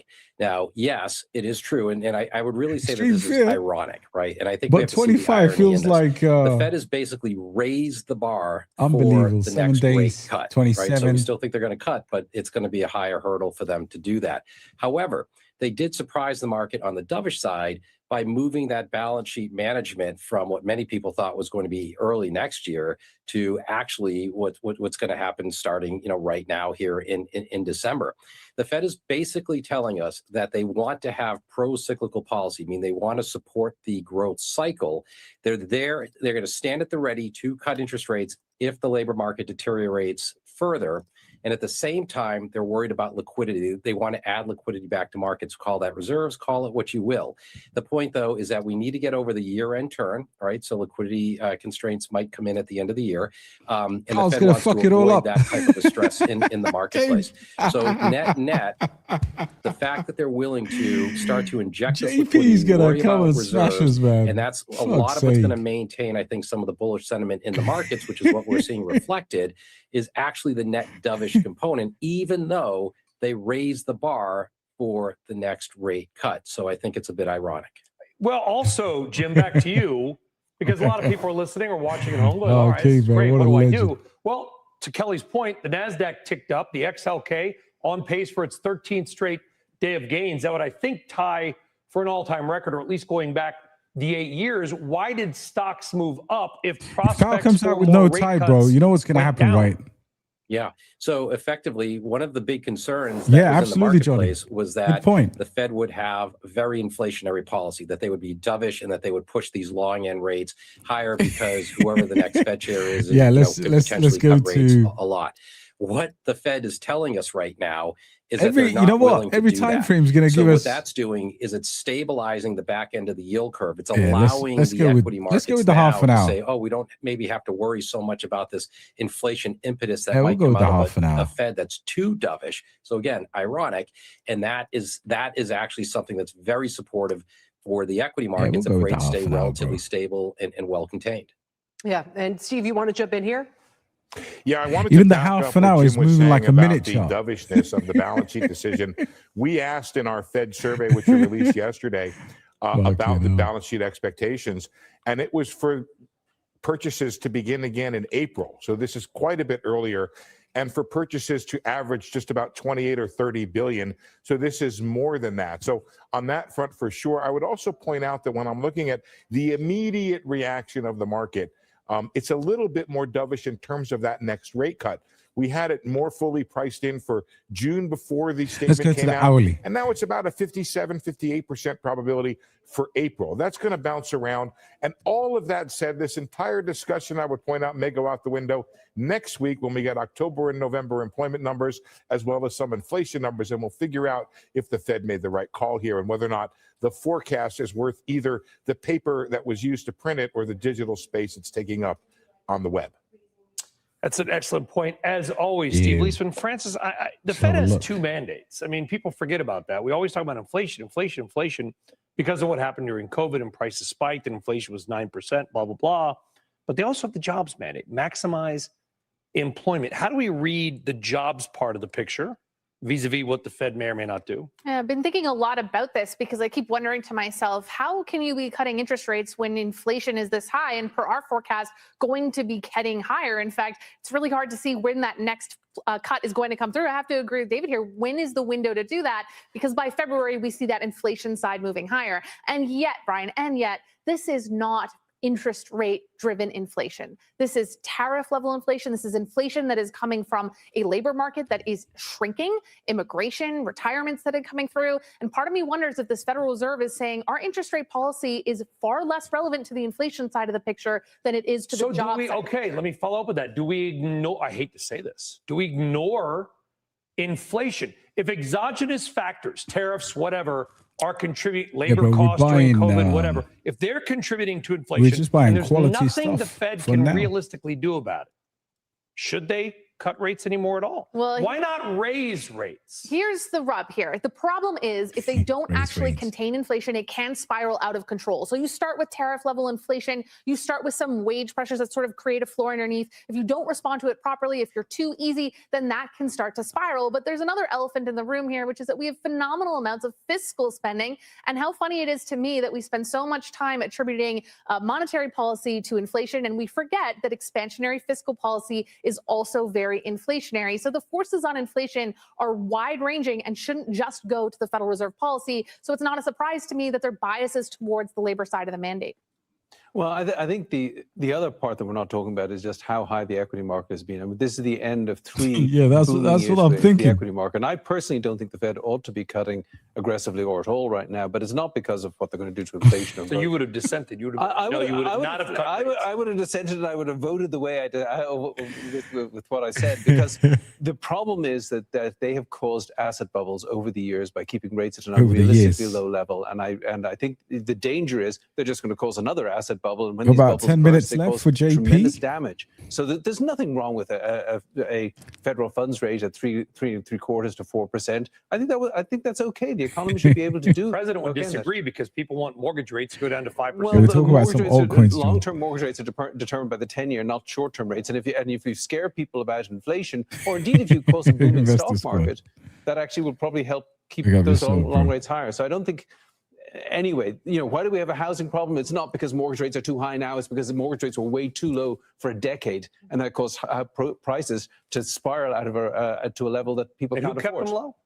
Who kept them? Well, the Federal Reserve. There you go. No, exactly. Thank you. But that's exactly my point. The Federal Reserve should aim for a relatively neutral level of interest rates, and honestly, that's where we are right now. I'm going to paraphrase Animal House. You screwed up. You trusted us. I think we will break $100,000 if Powell is a little bit more dovish. I genuinely believe that, because this idea that the Fed's actually going to start buying the 45 billion. I've shared this in the Discord, starting from January. And at the time, I called it a liquidity tsunami coming for us in 2026. But who would have thought that they would absolutely start adding to the balance sheet as early as, in 2 days? David, Kelly, Francis, Donald, Jim, Karen, Steve. Thing to pay attention to. It doesn't surprise me that the shorter maturities are looking at this in a more dovish way than the long end, because the long end has not only to try to distinguish between what's going on with the economy and the Fed, but it also has to keep an eye on things like debt issuance and just total debt around the globe.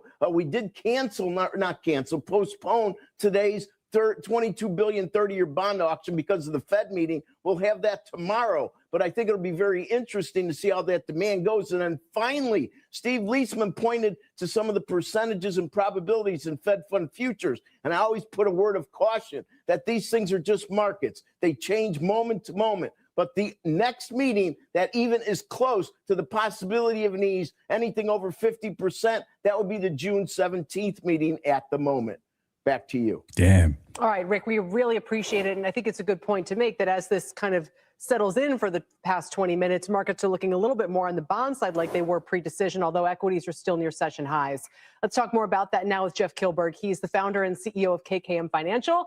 What do you say, sir? Welcome. Well, Kelly, kind of a surprise. Everyone was looking for a cut in rates, more hawkish. And we actually got more. If you think about that 40 billion they're going to start purchasing in just a couple of days. That's what's up, $500 Alexis, billion bro? of new Hope you're QEs. well. So with a $6.5 trillion balance sheet, I think a lot of folks were surprised. Yeah, That he's was the going to initial sound reaction hawkish. in equities, but you're seeing a little bit of a shift here. And Like you said, Powell's going to come out with no tie. More dovish, and I think Fed Chairman Powell is keeping his job for another month because that's the one that we haven't talked about yet. And I think the long end of the curve is not pricing the fact that he may not be here in May of 2026 if President Trump has his way. So right when the decision came out, you were standing right there and you heard me say, this is the son of QE, or QE light. Because to me, that's the headline. That's why stocks are moving. It's not the interest rate. No offense to any of our headlines or whatever. It's this diet QE in the with T-bills. The sense of urgency. December 12th, they're starting to buy these bills. And that really kind of brings up the question. I thought the economy was booming. Everything was great. Kelly's got a solid gold yacht. Everything's fine. Yes, but they are clearly seeing something now. Historically speaking, the Fed doesn't have the best track record. They talked about inflation being transitory, but nonetheless, they are seeing something in this $500 billion annualized. Yeah, $40 billion a month, folks. But there's $40 billion. Alexis, the Fed has announced that they would be, adding to their balance sheet within 2 days. Basically, on the 12th of December, they would start buying back. Now, considering we were expecting the macro picture to really change on the back of the January data, January 14, 2026, is when we expected the Fed to start buying back and adding to their balance sheet. But it's just been announced that in 2 days' time, they would start quantitative easing. And that is a good morning to you, brother. That is exactly the only thing that you've missed of any significance. The rest is going to be manipulation, and the rest is always going to be neither here or there. Starting in a couple of days. How long have we got, guys? We've got another few minutes. Yeah, a few minutes till the big man comes out. It's just and I think there's going to be a lot more. Is this just a temporary fix to a repo problem, or is it something more? It feels like they brought the first aid kit out, and we haven't seen the wound yet. So maybe this job situation is going to decrease or get worse. But right now, the economy is strong. We're seeing profits. We just saw Q3 profits, Kelly. It doubled expectations. Yeah. And I know there's been an old saying, profits are the mother milk of the stock market and the economy. Maybe we update that and say, profits are the creatine of the stock market and economy. But we are seeing such strength. This is very surprising. Can I say something? Yeah, facts, probably bro. a little bit. No choice. 13 billion. Okay, which is you mentioned last Jerome week. Powell. Yeah, that was He's a human actually being. on point. Okay, his term is up in May. Yeah. Facts, bro. I would think, and I don't know. I remember Jerome you Powell posting that as well. all. Okay, so, Steve Leisman does, so maybe he can comment on this if he pops back on. But I know he's got to go to the lockup.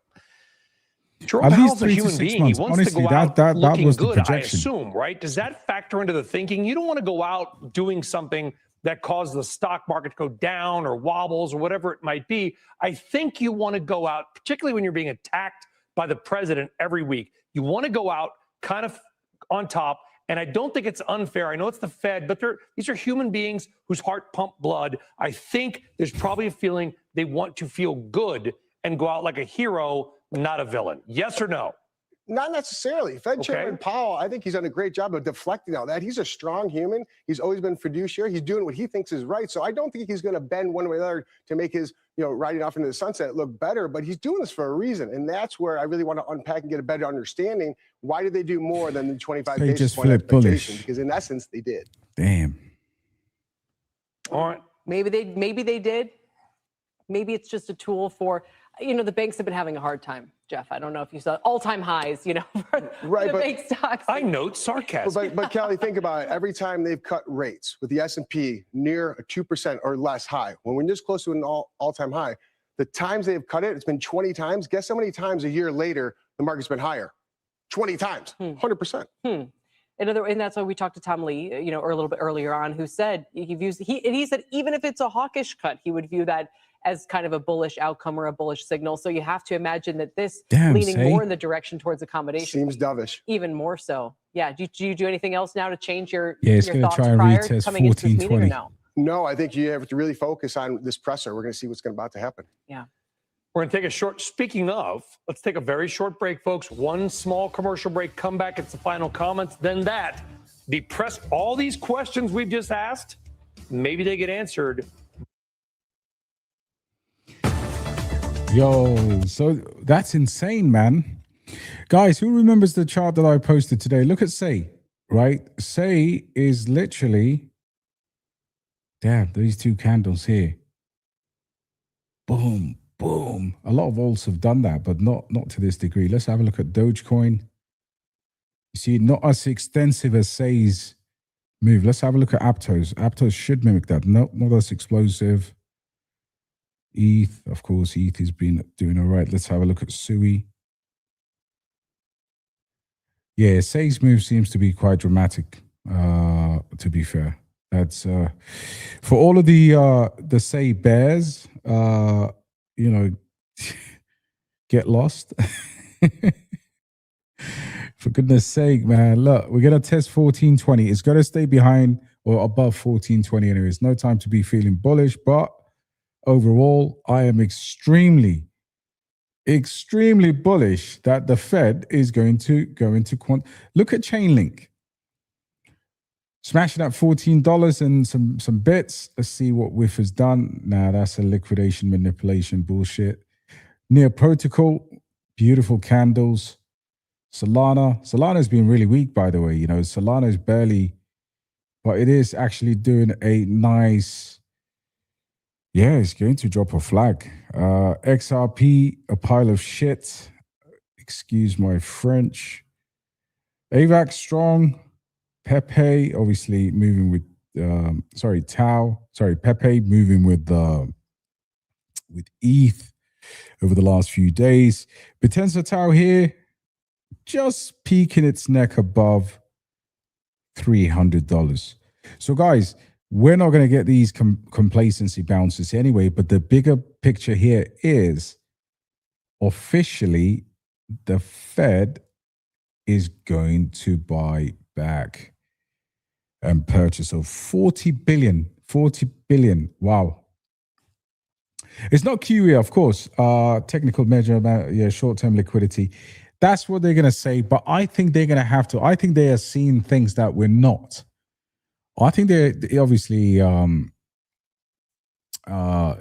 are looking at the labor market in the worst possible way. It doesn't have the same expansionary direct impact that quantitative easing has. Absolutely. The only thing is, do we know for sure? Until I think we will get bullish over the months, in my opinion. I think there will be a sell the news in terms of course, what's going on right now, because this is a massive talking point. I was expecting to do this live stream in January. talking about the injection of liquidity and consistent buyback, but I think it's more of the overnight lending markets that are forcing the Fed. Ladies and gents, we now go over to the red candle factory. JP is about to get ready here. The world awaits, and obviously we are here to cover this. But I think it's going to be all right. I think the descent, it's a soft descent, right? They disagree on how much they should cut and all these other factors surrounding the actions of Jerome Powell.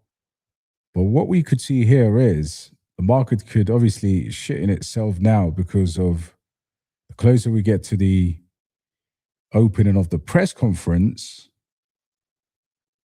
the more people want to close their. So any traders right now that are in profit, just close your positions right now, man. To be honest, I've never been as excited for an FOMC as I am this one, because my expectation was coming into this pretty tamed.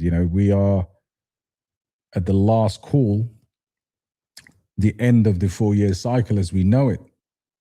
So this is either, the next few months will either be a confirmation of our thesis that we get a 5-year cycle, and alternatively, we will have to be in a bear market, right?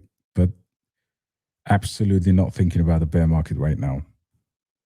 The bears have been absolutely handled. I know a few people that were shorting with heavy money. I met some of them at the Bitcoin conference yesterday, and look at it now. Liquidation price is at $93,000, and that money's gone. So welcome back to my sister in Belter, back in the building with us, and shortly we'll start to listen to what the big man has to say. Ooh, he's walking in, guys. Jerome Powell, let's listen into the Fed chair. Good afternoon.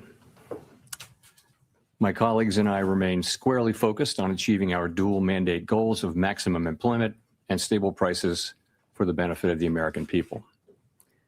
Although important federal government data for the past couple of months have yet to be released, available public and private sector data suggests that the outlook for employment and inflation has not changed as much since our meeting in October. Conditions in the labor market appear to be gradually cooling, and inflation remains somewhat elevated. In support of our goals, in light of the balance of risks to employment and inflation, today, the Federal Open Market Committee decided to lower our policy interest rate by 1/4 percentage point. As a separate matter, we also decided to initiate purchases of shorter-term Treasury securities solely for the purpose of maintaining an ample supply of reserves over time, thus supporting effective control of our policy rate. I will have more to say about monetary policy and its implementation after briefly reviewing economic developments. Although some key government data have yet to be released, available indicators suggest that economic activity has been expanding at a moderate pace. Consumer spending appears to have remained solid, and business fixed investment has continued to expand. In contrast, activity in the housing sector remains weak. The temporary shutdown of the federal government has likely weighed on economic activity in the current quarter, but these effects should be mostly offset by higher growth next quarter, reflecting the reopening. In our summary of economic projections, the median participant projects that real GDP will rise 1.7% this year and 2.3% next year, somewhat stronger than projected in September. In the labor market, although official employment data for October and November are delayed, available evidence suggests that both layoffs and hiring remain low, and that both households' perceptions of job availability and firms' perceptions of hiring difficulty continue to decline. The official report on the labor market for September, the most recent release, showed that the unemployment rate continued to edge up, reaching 4.4%, and that job gains had slowed significantly since earlier in the year. A good part of the slowing likely reflects a decline in the growth of the labor force due to lower immigration and labor force participation, though labor demand has clearly softened as well. In this less dynamic and somewhat softer labor market, the downside risks to employment appear to have risen in recent months. In our SEP, the median projection of the unemployment rate is 4.5% at the end of this year and edges down thereafter. Inflation has eased significantly from its highs in mid-2022, but remains somewhat elevated relative to our 2% longer run goal. Very little data on inflation have been released since our meeting in October. Total PCE prices rose 2.8% over the 12 months ending in September, and excluding the volatile food and energy categories, core PCE prices also rose 2.8%. These readings are higher than earlier in the year as inflation for goods has picked up, reflecting the effects of tariffs. In contrast, disinflation appears to be continuing for services. Near-term measures of inflation expectations have declined from their peaks earlier in the year, as reflected in both market and survey-based measures. Most measures of longer-term expectations remain consistent with our 2% inflation goal. The median projection in the SEP for total PCE inflation is 2.9% this year and 2.4% next year, a bit lower than the median projection in September. Thereafter, the median falls to 2%. Our monetary policy actions are guided by our dual mandate to promote maximum employment and stable prices for the American people. At today's meeting, the committee decided to lower the target range for the federal funds rate by a quarter percentage point to 3.5 to 3.75%. In the near term, risks to inflation are tilted to the upside and risks to employment to the downside, a challenging situation. There is no risk-free path for policy as we navigate this tension between our employment and inflation goals. A reasonable base case is that the effects of tariffs on inflation will be relatively short-lived, effectively a one-time shift in the price level. Our obligation is to make sure that a one-time increase in the price level does not become an ongoing inflation problem. But with downside risks to employment having risen in recent months, the balance of risks has shifted. Our framework calls for us to take a balanced approach in promoting both sides of our dual mandate. Accordingly, we judged it appropriate at this meeting to lower our policy rate by a quarter percentage point. With today's decision, we have lowered our policy rate 0.75 percentage point over our last 3 meetings. This further normalization of our policy stance should help stabilize the labor market while allowing inflation to resume its downward trend toward 2% once the effects of tariffs have passed through. The adjustments to our policy stance since September bring it within a range of plausible estimates of neutral and leave us well positioned to determine the extent and timing of additional adjustments to our policy rate based on the incoming data, the evolving outlook, and the balance of risks. In our summary of economic projections, FOMC participants wrote down their individual assessments of an appropriate path of the federal funds rate under what each participant judges to be the most likely scenario for the economy. The median participant projects that the appropriate level of the federal funds rate will be 3.4% at the end of 2026 and 3.1% at the end of 2027, unchanged from September. As is always the case, these individual forecasts are subject to uncertainty and they're not a committee plan or decision.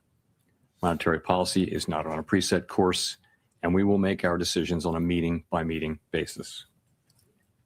Let me turn now to issues related to the implementation of monetary policy, with the reminder that these issues are separate from and have no implications for the stance of monetary policy. In light of the continued tightening in money market interest rates relative to our administered rates and other indicators of reserve market conditions, the committee judged that reserve balances have declined to ample levels. Accordingly, at today's meeting, the committee decided to initiate purchases of shorter-term Treasury securities, mainly Treasury bills, for the sole purpose of maintaining an ample supply of reserves over time. Such increases in our securities holdings ensure that the federal funds rate remains within its target range and are necessary because the growth of the economy leads to rising demand over time for our liabilities, including currency and reserves. As detailed in a statement released today by the Federal Reserve Bank of New York, reserve management purchases will amount to $40 billion in the first month and may remain elevated for a few months to alleviate expected near-term pressures in money markets. Thereafter, we expect the size of reserve management purchases to decline, though the actual pace will depend on market conditions. In our implementation framework, an ample supply of reserves means that the federal funds rate and other short-term interest rates are primarily controlled by the setting of our administered rates, rather than day-to-day discretionary interventions in money markets. In this regime, standing repurchase agreement or repo operations are a critical tool to ensure that the federal funds rate remains within its target range, even on days of elevated pressures in money markets. Consistent with this view, the committee eliminated the aggregate limit on standing repo operations.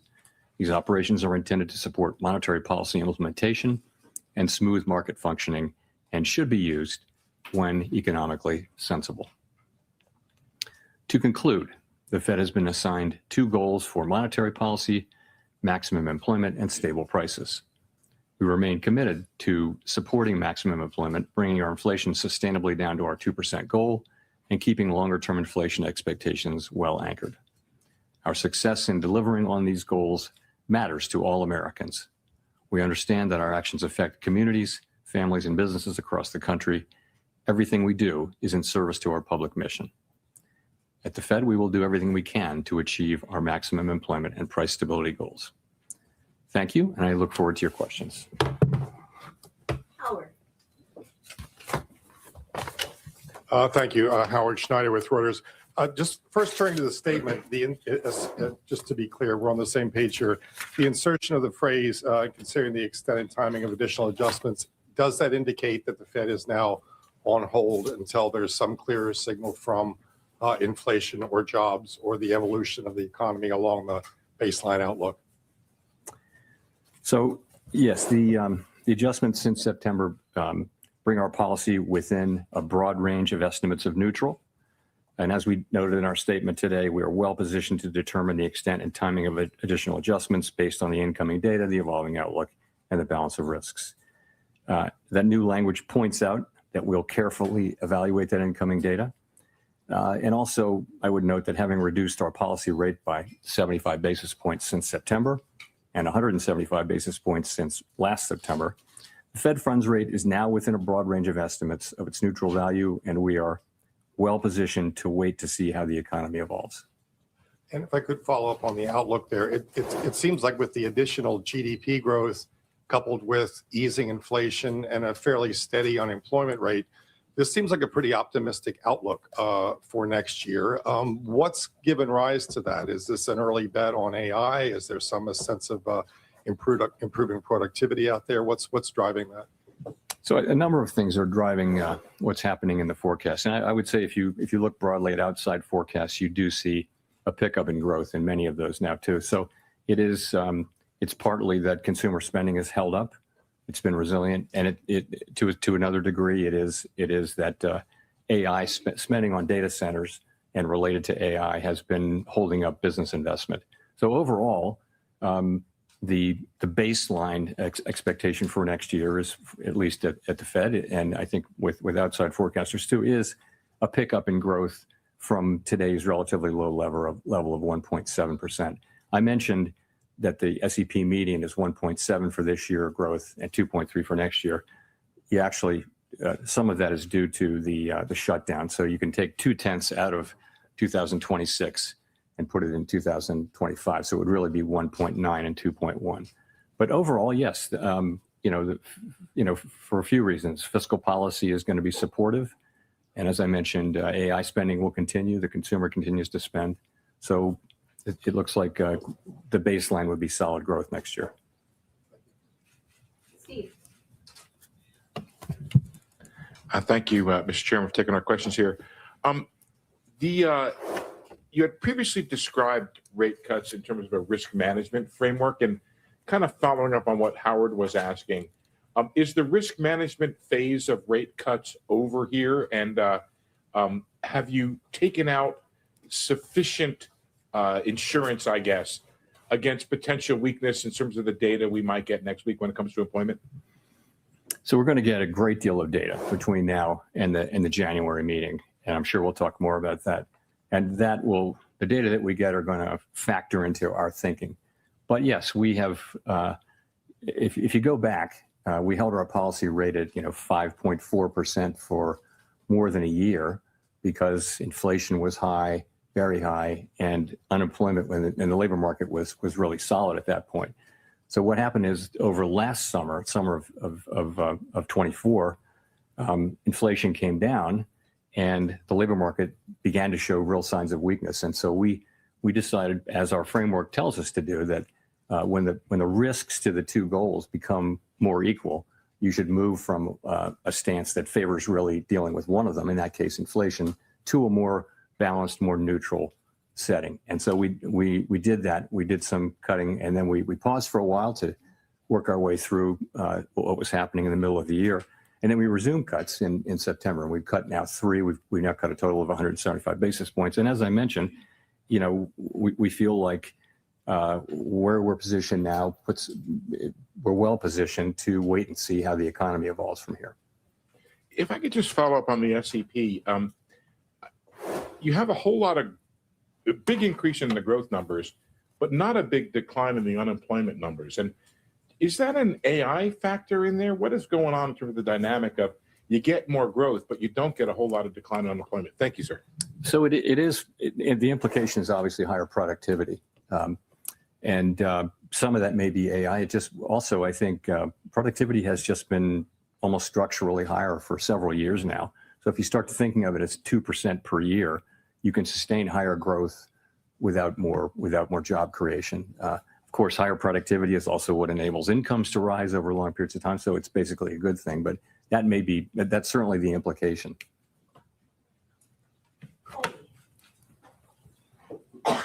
Thank you. Colby Smith with the New York Times. Today's decision was clearly very divided. It wasn't just the 2 official dissents against a cut, but there were also soft dissents from 4 others. And I'm just wondering if this reluctance from several people to support recent reductions suggests that there is a much higher bar for cuts in the near term. And what exactly does the committee need to see if things are well positioned right now to support a January reduction? Sure. So let me just say, as I mentioned, and as I've mentioned here before, the situation is that our 2 goals are a bit in tension, right? So interesting. Everyone around the table at the FOMC agrees that inflation is too high and that we want it to come down, and agrees that the labor market has softened and that there's by the way, bro, risk. 30-minute candle. Where the difference is how and do the you 1 hour rate those candle closing risks, 15 minutes. and what does your forecast look like, and where do you ultimately where do you think the bigger risk is, and it's very unusual to have persistent tension between the 2 parts of the mandate, and when you do, this is what you see, and I think it's actually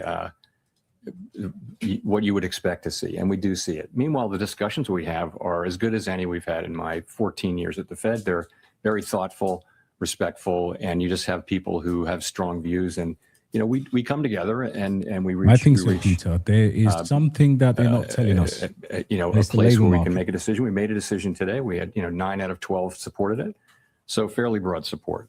But it's not like the normal situation where everyone agrees on the direction and what to do. It's more spread out, and I think that's only inherent in the situation. In terms of what it would take, we all have an outlook in terms of what's going to come, but I think ultimately having cut 75 and the effects of the 75 basis points will only begin to be coming in.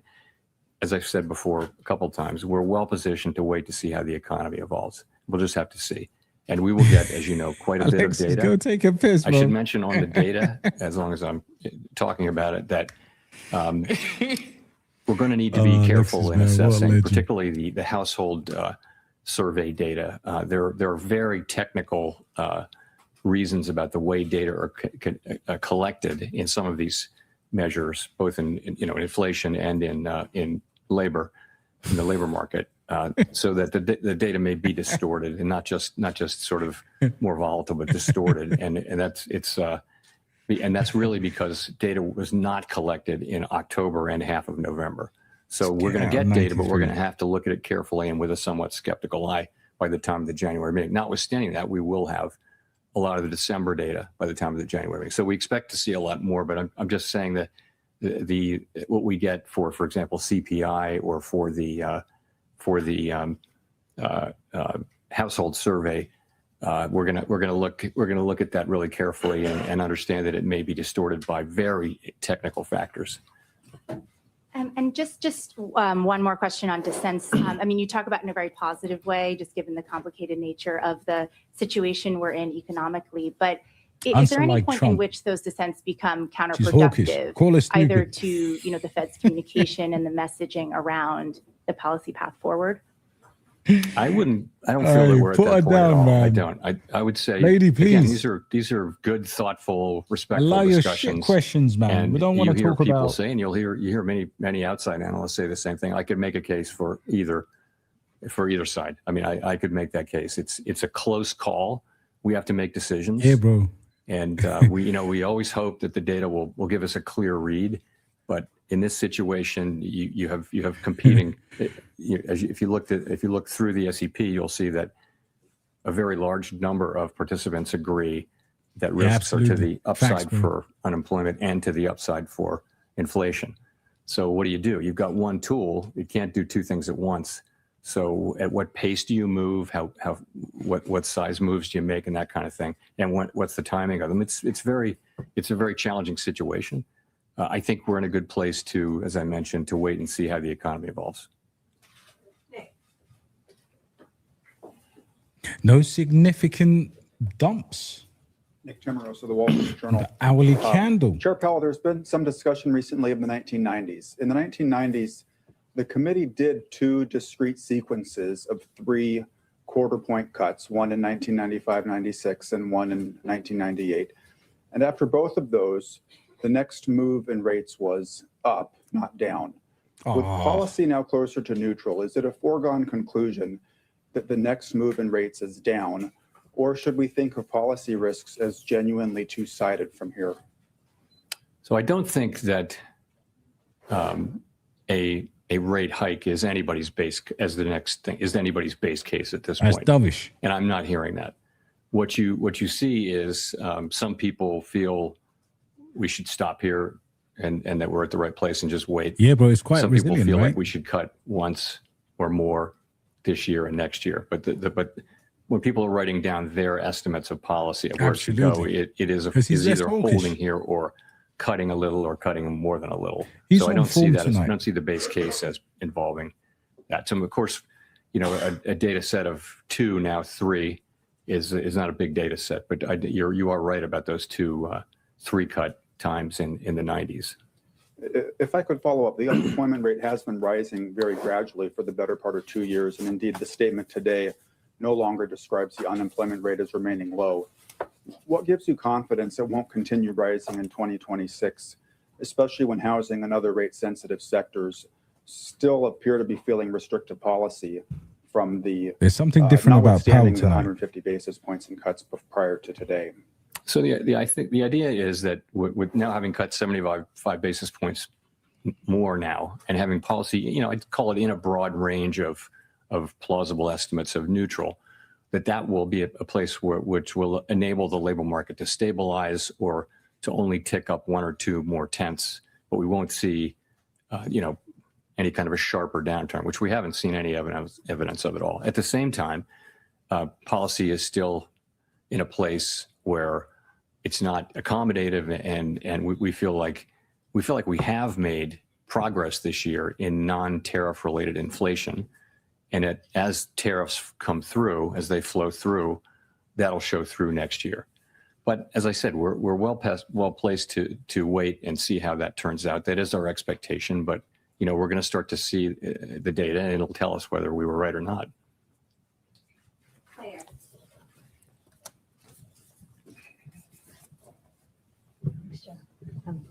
Claire Jones, Financial Times. A lot of people interpreted your comments at the October meeting that, when there's a foggy situation, we slow down, to mean that, there wouldn't be a cut now, there'd be a cut in January instead. So it'd be good to get a sense of why did the committee decide to move today rather than to move in January instead? Thank you. Right. So in October, I said that there was no certainty of moving, and that was indeed correct. I said it's possible you could think about it that way, but I was careful to say other people could look at it differently. So why did we move today? You know, I would say point to a couple of things. First of all, gradual cooling in the labor market has continued. Unemployment is now up 0.3 from June through September. Payroll jobs averaging 40,000 per month since April. We think there's an overstatement in these numbers by about 60,000. So that would be negative 20,000 per month. And also, just to point out one other thing, surveys of households and businesses both show declining supply and demand for workers. Nice. So I think you can say that the labor market has continued to cool gradually, maybe just a touch more gradually than we thought. You know, in terms of inflation, it's come in a touch lower. And I think the evidence is kind of growing that what's happening here is services inflation coming down, and that's offset by increases in goods. And that goods inflation is entirely in sectors where there are tariffs. So that does build on the story, and so far it's only a story, that that the goods inflation, which is really the source of the excess at this point, almost more than half the source of the excess inflation is goods, is tariffs. And you've got to say then, so what do we expect from tariffs? And I would say that is to some extent down to looking for broader economic, heat. You know, do we see a hot economy? Do we see constraints? Do we see what's going on with wages? You saw the ECI report today. It doesn't feel like a hot economy that wants to generate, Phillips curve kind of inflation.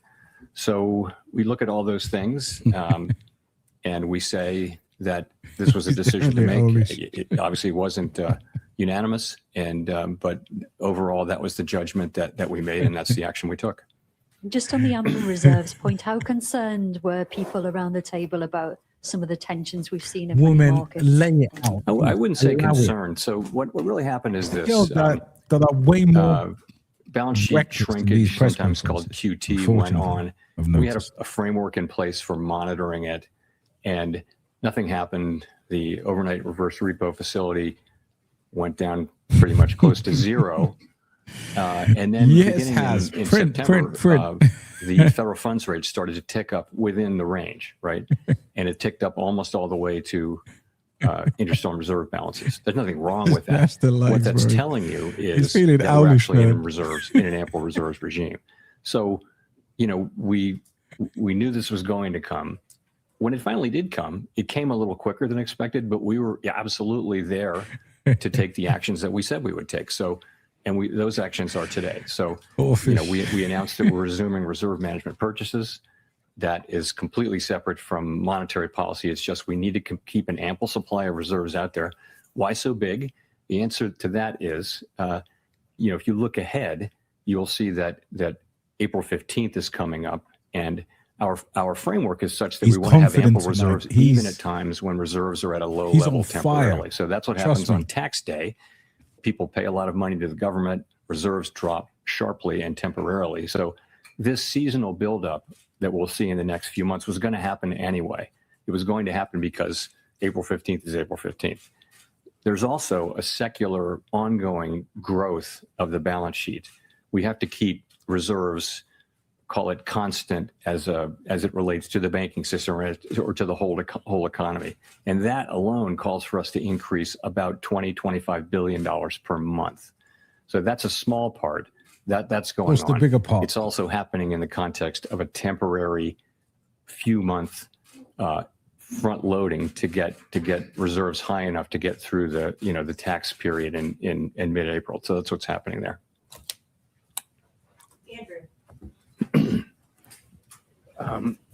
Thanks, Mr. Chairman. Stock market is running. This is the last post-FOMC press conference before an important Supreme Court hearing next month. Can you talk about how you're hoping the Supreme Court will rule? And I'm just curious why the Fed's been so reticent on such a pivotal matter. It's not something I want to address here, Andrew. My days, you know, man. we're not legal commentators.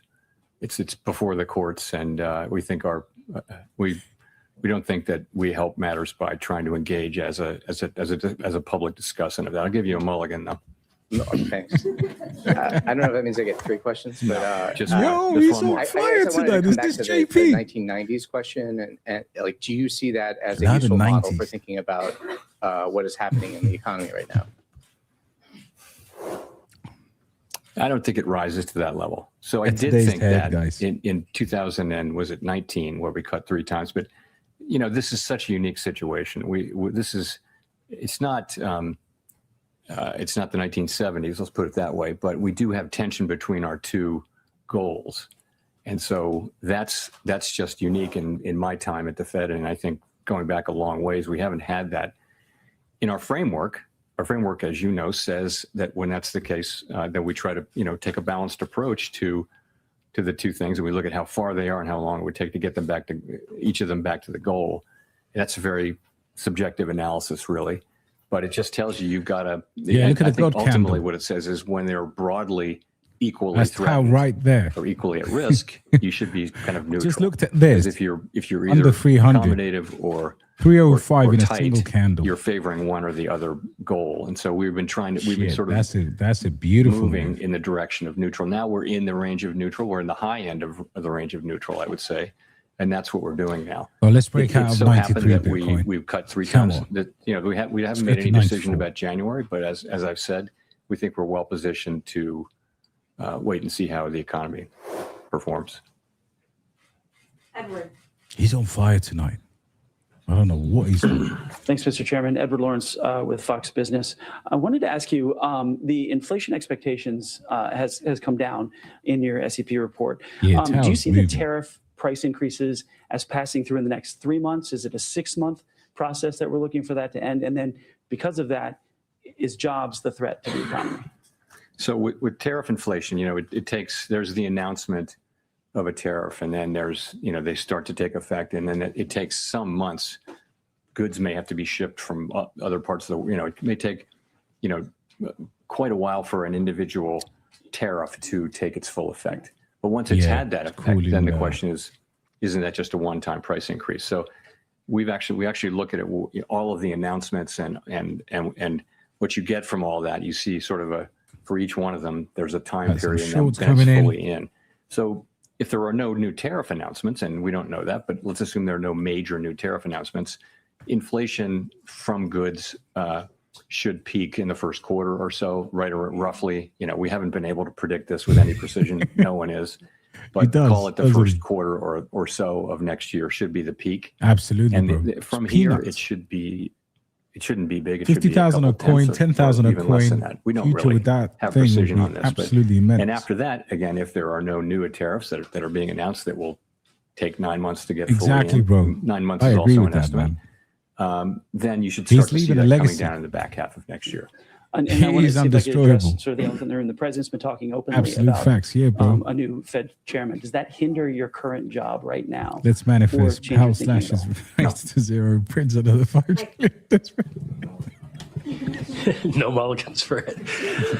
Michael McKee from Bloomberg Radio and Television. 10-year rates are 50 basis points higher than when you started cutting back in September of 2024, and the yield curve basically has been steepening. Yeah, they are going to continuously. Why do you think that continuing to cut now, especially in the absence of data, is going to bring down the yield on the thing that will move the economy? Yeah, I agree, bro. I think they will continue to So ease. we're looking at the real economy and focusing on that. And you've got when the long bonds move around, you've got to look at why they're moving around. If you look at inflation compensation, it's very look at that's the one US 10 part of year. it is inflation compensation break evens. And they're at very comfortable levels. They're at levels consistent. Past once you get out past the very short term now, break evens are at at quite levels that are quite consistent with 2% inflation over time. So there's nothing happening with rates going up out there that suggests concern about inflation in the long term or anything like that. I mean, I look at these things pretty regularly. Same thing with surveys. Surveys are all saying that the public understands our commitment to 2% and expects us to get back there. So So why are rates going up? It has to be something else. It must be, an expectation of higher growth or something like that. And that's a lot of what's been going on. I mean, you saw a big move, toward the end of last year, which was not to do with us. It was to do with other developments. Well, you just mentioned that the public is expecting you to get back to 2%, and Americans overwhelmingly are citing high prices, inflation as their number one concern.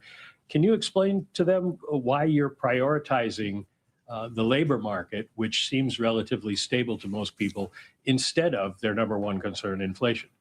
So we, as you know, we have a network of contacts in the U.S. economy, which is really unmatched. If you go through the 12 reserve banks. What's going on, bro? That is a hell of a name. We hear loud and clear. How are you, bro? Hope you well. Experiencing Greetings really to you, costs. It's really Love high the name, costs. though, man. And a lot of that is not the current rate of inflation. A lot of that is just embedded higher cost due to higher inflation in 2022 Yeah, it's a and long-term 23. game right now.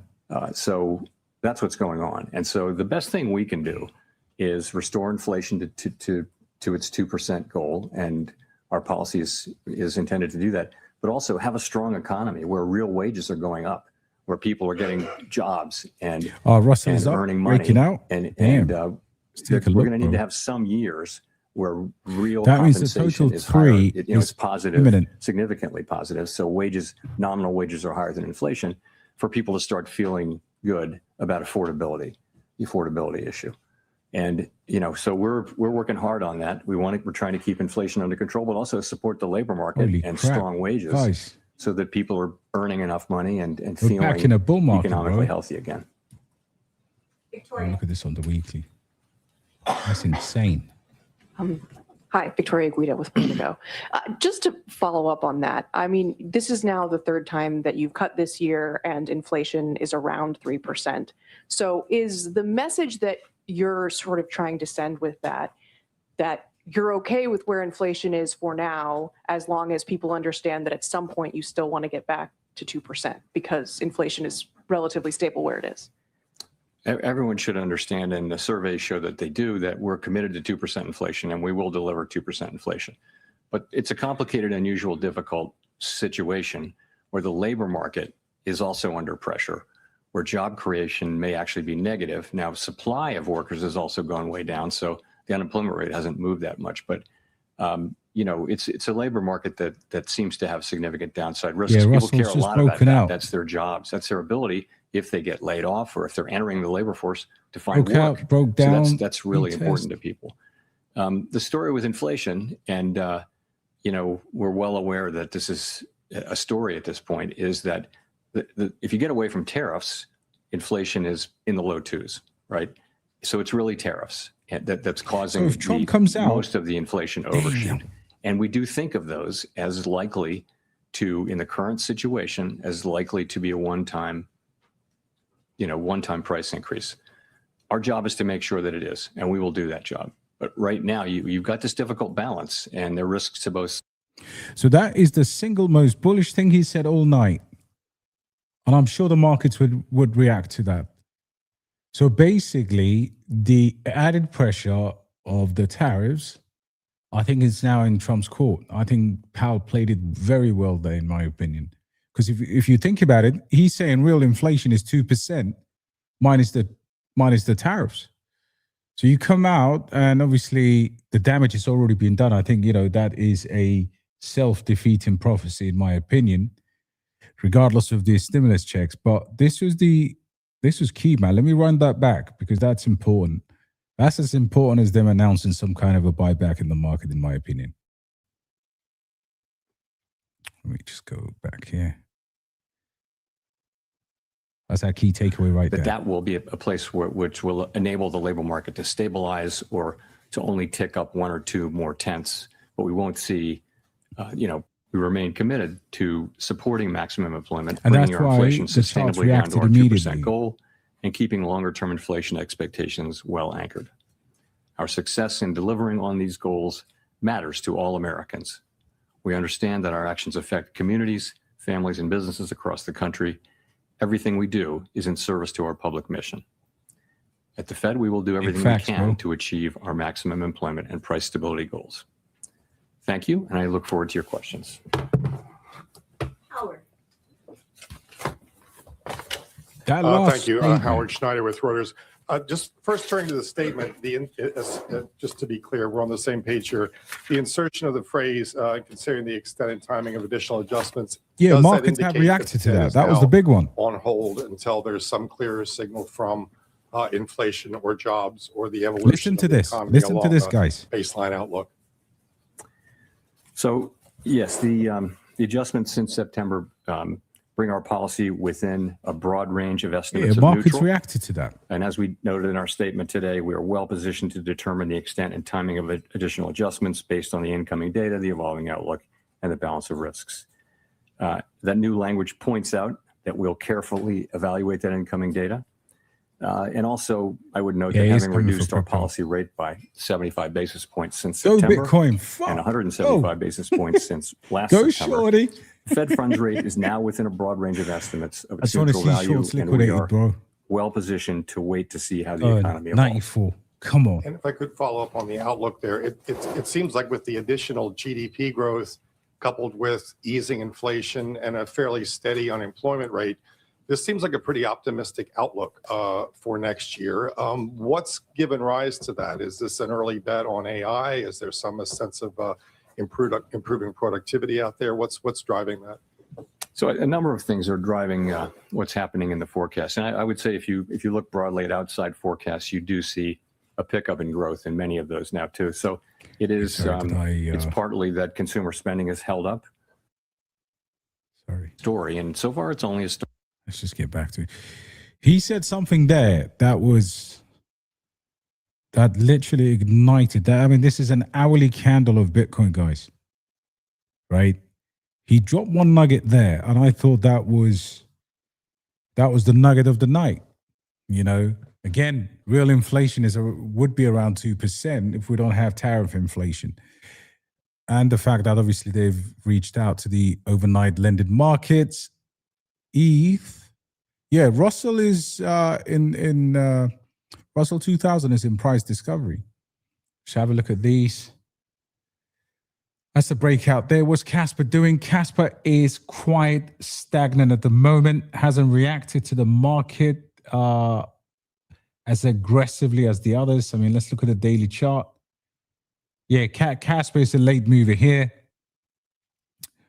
Let's have a look at Render. Again, you know, another one that's been quite flat. But if you look at, for example, Bitensa Tau, say had a monumental, it flipped the level that I posted this morning by a massive, massive range. Like literally, this is still very, very cheap in my opinion. But for those of you that thought it's going to zero and all of that nonsense, you know, we take a lot of abuse out here, man. But we're keeping it solid. Solana finally moving a little bit. Solana was actually one of the slowest movers of the day. But look at Bitensa Tau, and you'll just appreciate if I put this onto the.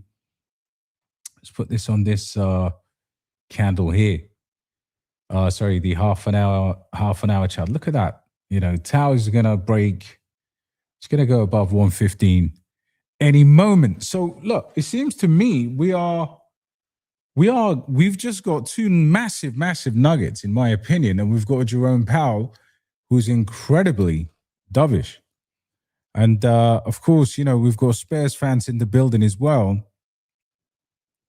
Yeah, say he's moving, bro. Say he ain't fucking around today. I don't know who's hurting us anymore. The crypto investors in the last 3 years, Spurs fans in the last 50 years. Jeez, shots fired between Arsenal and Spurs fans. Gold, silver, yeah, definitely, bro. Facts. Maybe silver. Yeah. And by the way, to our American friends, we're not talking about the San Antonio Spurs. We're talking about FC Nando's. But anyway, guys, smash a fucking like, you know, because boy, oh boy, 94 right now. Go on 96. I wouldn't basically chill until we flip that $96,000 level. Break above this resistance here from the previous rejection. I think it was around 94,600, right? So yeah, that's a solid candle right there, man. Right now, everybody should be prepared for what's to come in 2026. And anyone who's abused me over the years, you know what I'm saying? Guys, gotta love you and leave you. It's been an amazing stream. Of course, at some point, this is squeeze territory. Yeah, facts, bro. Facts, James. Oh, guy, Jimmy there. Look at that. I mean, this is incredible stuff. What's Sui saying? Sui's moving. I think, look at that. Look at this move here today. The daily candle here is just friggin' brilliant. But immediately get above 14 and then obviously flip that level there, 16, and we're good. Yeah, and look at that. Tau, Tau's going to go, I think Tau will go and end up hitting 115 to 150 range. 150 to, 350 to 400 range. Only a matter of time, guys. Only a matter of time. Only the conviction wins at the end of the day. Market is so volatile, man. It could absolutely F us at any moment. Facts. Absolutely, bro. Yeah, let's have a look at Tosh. What's Toshi saying? People are people are funny, man. Like, Toshi will be into the billions, man. Friggin' hell, look at Toshi here. It's just a beautiful chart, isn't it, guys? This is just an amazing chart. I was at the Bitcoin conference, like I was saying earlier, and surprised to see actually people backing this, as a kind of the biggest meme coin there. Not only on base, I think one of the biggest meme coins in the whole space. And do you remember Floki before, I think it was just before the crash in October? Floki was absolutely printing. Yeah, Toshi Tools, bro. Toshi is not fucking around. Toshi's going to make us money. I guess, look, the biggest question is will people be convicted enough to hold their bags through thick and thin? And idiots obviously calling for bear market, instant crashes, and, joining the flavor of the day or where the market is going. Man, you just sometimes have to knuckle down, man. The game is not easy. But you're not supposed to become good at anything or be wealthy, or, if you don't go to the gym, you're not healthy. If you don't spend time with your kids, you're not going to be a good parent. If you're not, if you don't attend to your friends, your friends and family, you're not going to be a good, whatever you don't practice, if you don't take free kicks, you ain't going to do Messi and score against, Liverpool from 40 yards. If you're going to become, a better investor, you're going to have to suffer. If you want to become a wealthier person, you're going to have to go through some pains. You don't get rewarded just by hitting 100x meme coin and leaving the market. Nobody does that. And I can tell you now, we'll have a conversation when your majority of you are up significantly on plays, and I'd be saying, yo, sell this shit, and nobody will take any notice. So just remember the bad days. And just remember, at any moment, what's given to us can be taken away from us.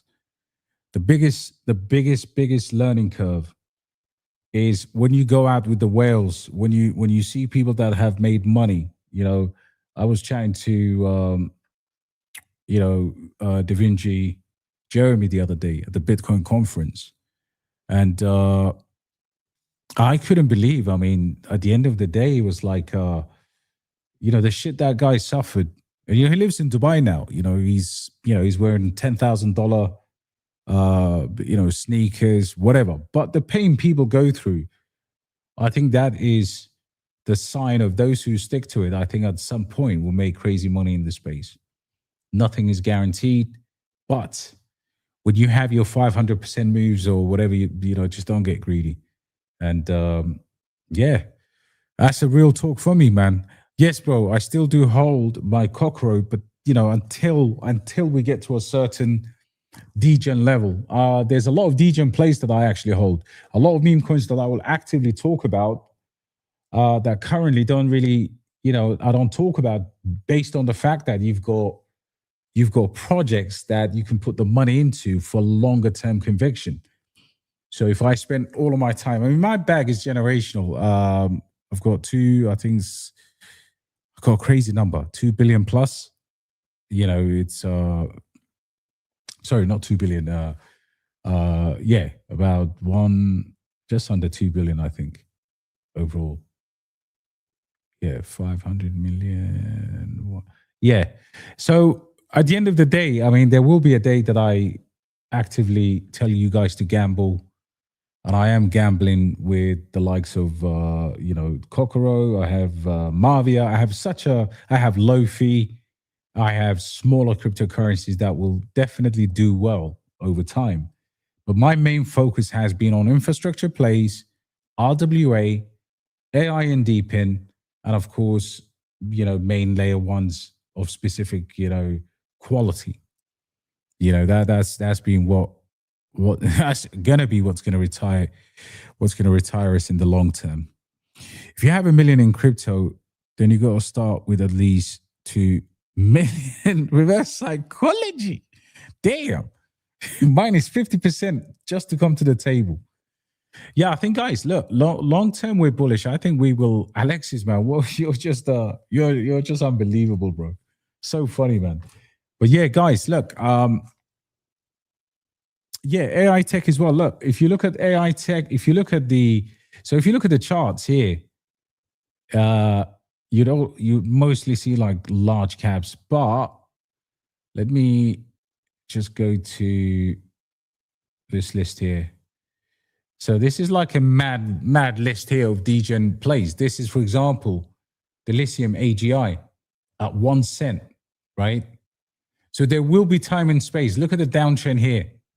Could practically, I mean, this is now price discovery to the downside. It has actually bounced off from these levels. Look, Manta Network, again, classic, right? Forever downtrend, layer 2 that's not used by anyone anymore. So I do have a list of my shit coins here, but I think people are mistaken if you consistently make a priority out of those. I think, you should be able to hold them. But look at Shrapnel here. Gone.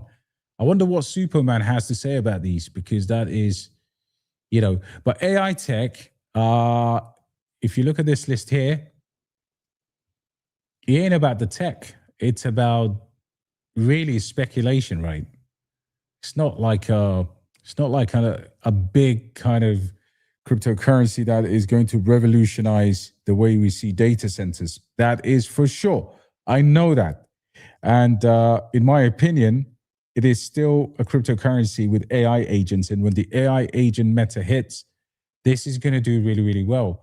I was reading about, I was doing research today, reading about the Privy infrastructure that was bought by Stripe, right? And if only they had a token.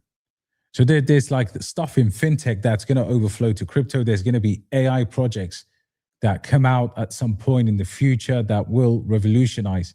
But as far as like, for example, smaller projects, AI Tech's initial entry was around 1.78 to about 4 cents on average. Then it got up, it got higher as the hype built back in 24.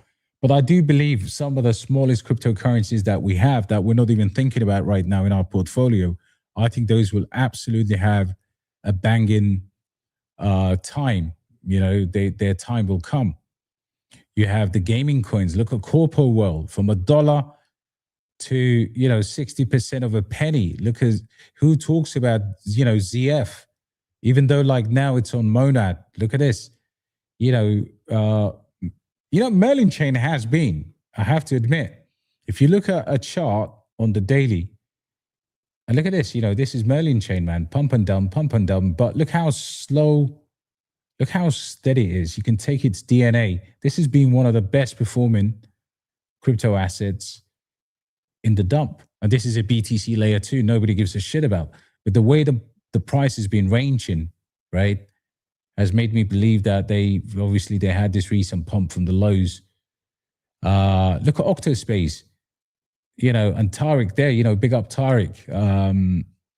Octospace now at 19 cents. I remember the first time ever when Octospace came out and everybody was like, we were just so euphoric because it went from these levels and it did insane, 20, 30x move. Look at Creo Engine here.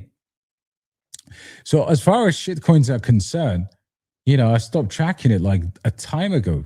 Look at that. The last Fibonacci, click that I did here was a pump back in 2024. So these things should not be the overall priority of your crypto portfolio. What they should be is you actually add to them, or you just keep hold of them and see what the team is doing. And then as we get pumps, you either get out or you just hold them and you consolidate into the in my opinion, into the more conviction plays. But if you had a portfolio mix, which is exactly what I have like all of these. Look at Alephium, gone in 60 seconds, sitting at 12 cents, right?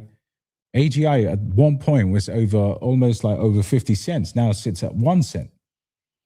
But if you kind of like ring fence your portfolio with your potential towers, with your Caspers, with your SAY, even though Casper's price has been heavily depressed, your Ondo sitting here at 50 cent, relatively good, strong chart. Your ZBEX, these are the cryptocurrencies I think that will catch fire, and then we will get stupid euphoria. We will get massive speculation, and everybody will be buying our coins at 30 cents, 40 cents, AI tech at $1. I don't know, but I think that is the overall projection, in my opinion, and that's how you should treat it too. Hope I've answered that. I actually have a decent percentage of stable coins. I'm only ever in 10% in stables. It fluctuates 10, maybe 15% at most. But the portfolio has grown significantly because I've DCA'd into the core a lot more recently at the lows. So I bought a ton, I bought some Tau. I added to my SAY position. I've added to my SUI position. I bought a chunk of Monad. So all of the things that we normally, I've added a significant position in ZBEC.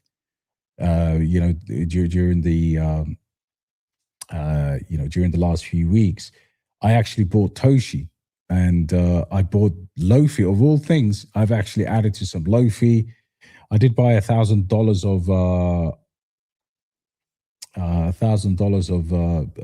the meme coin. What is it called? There's some shit coin anyway, but I did buy $1,000 because I already hold it.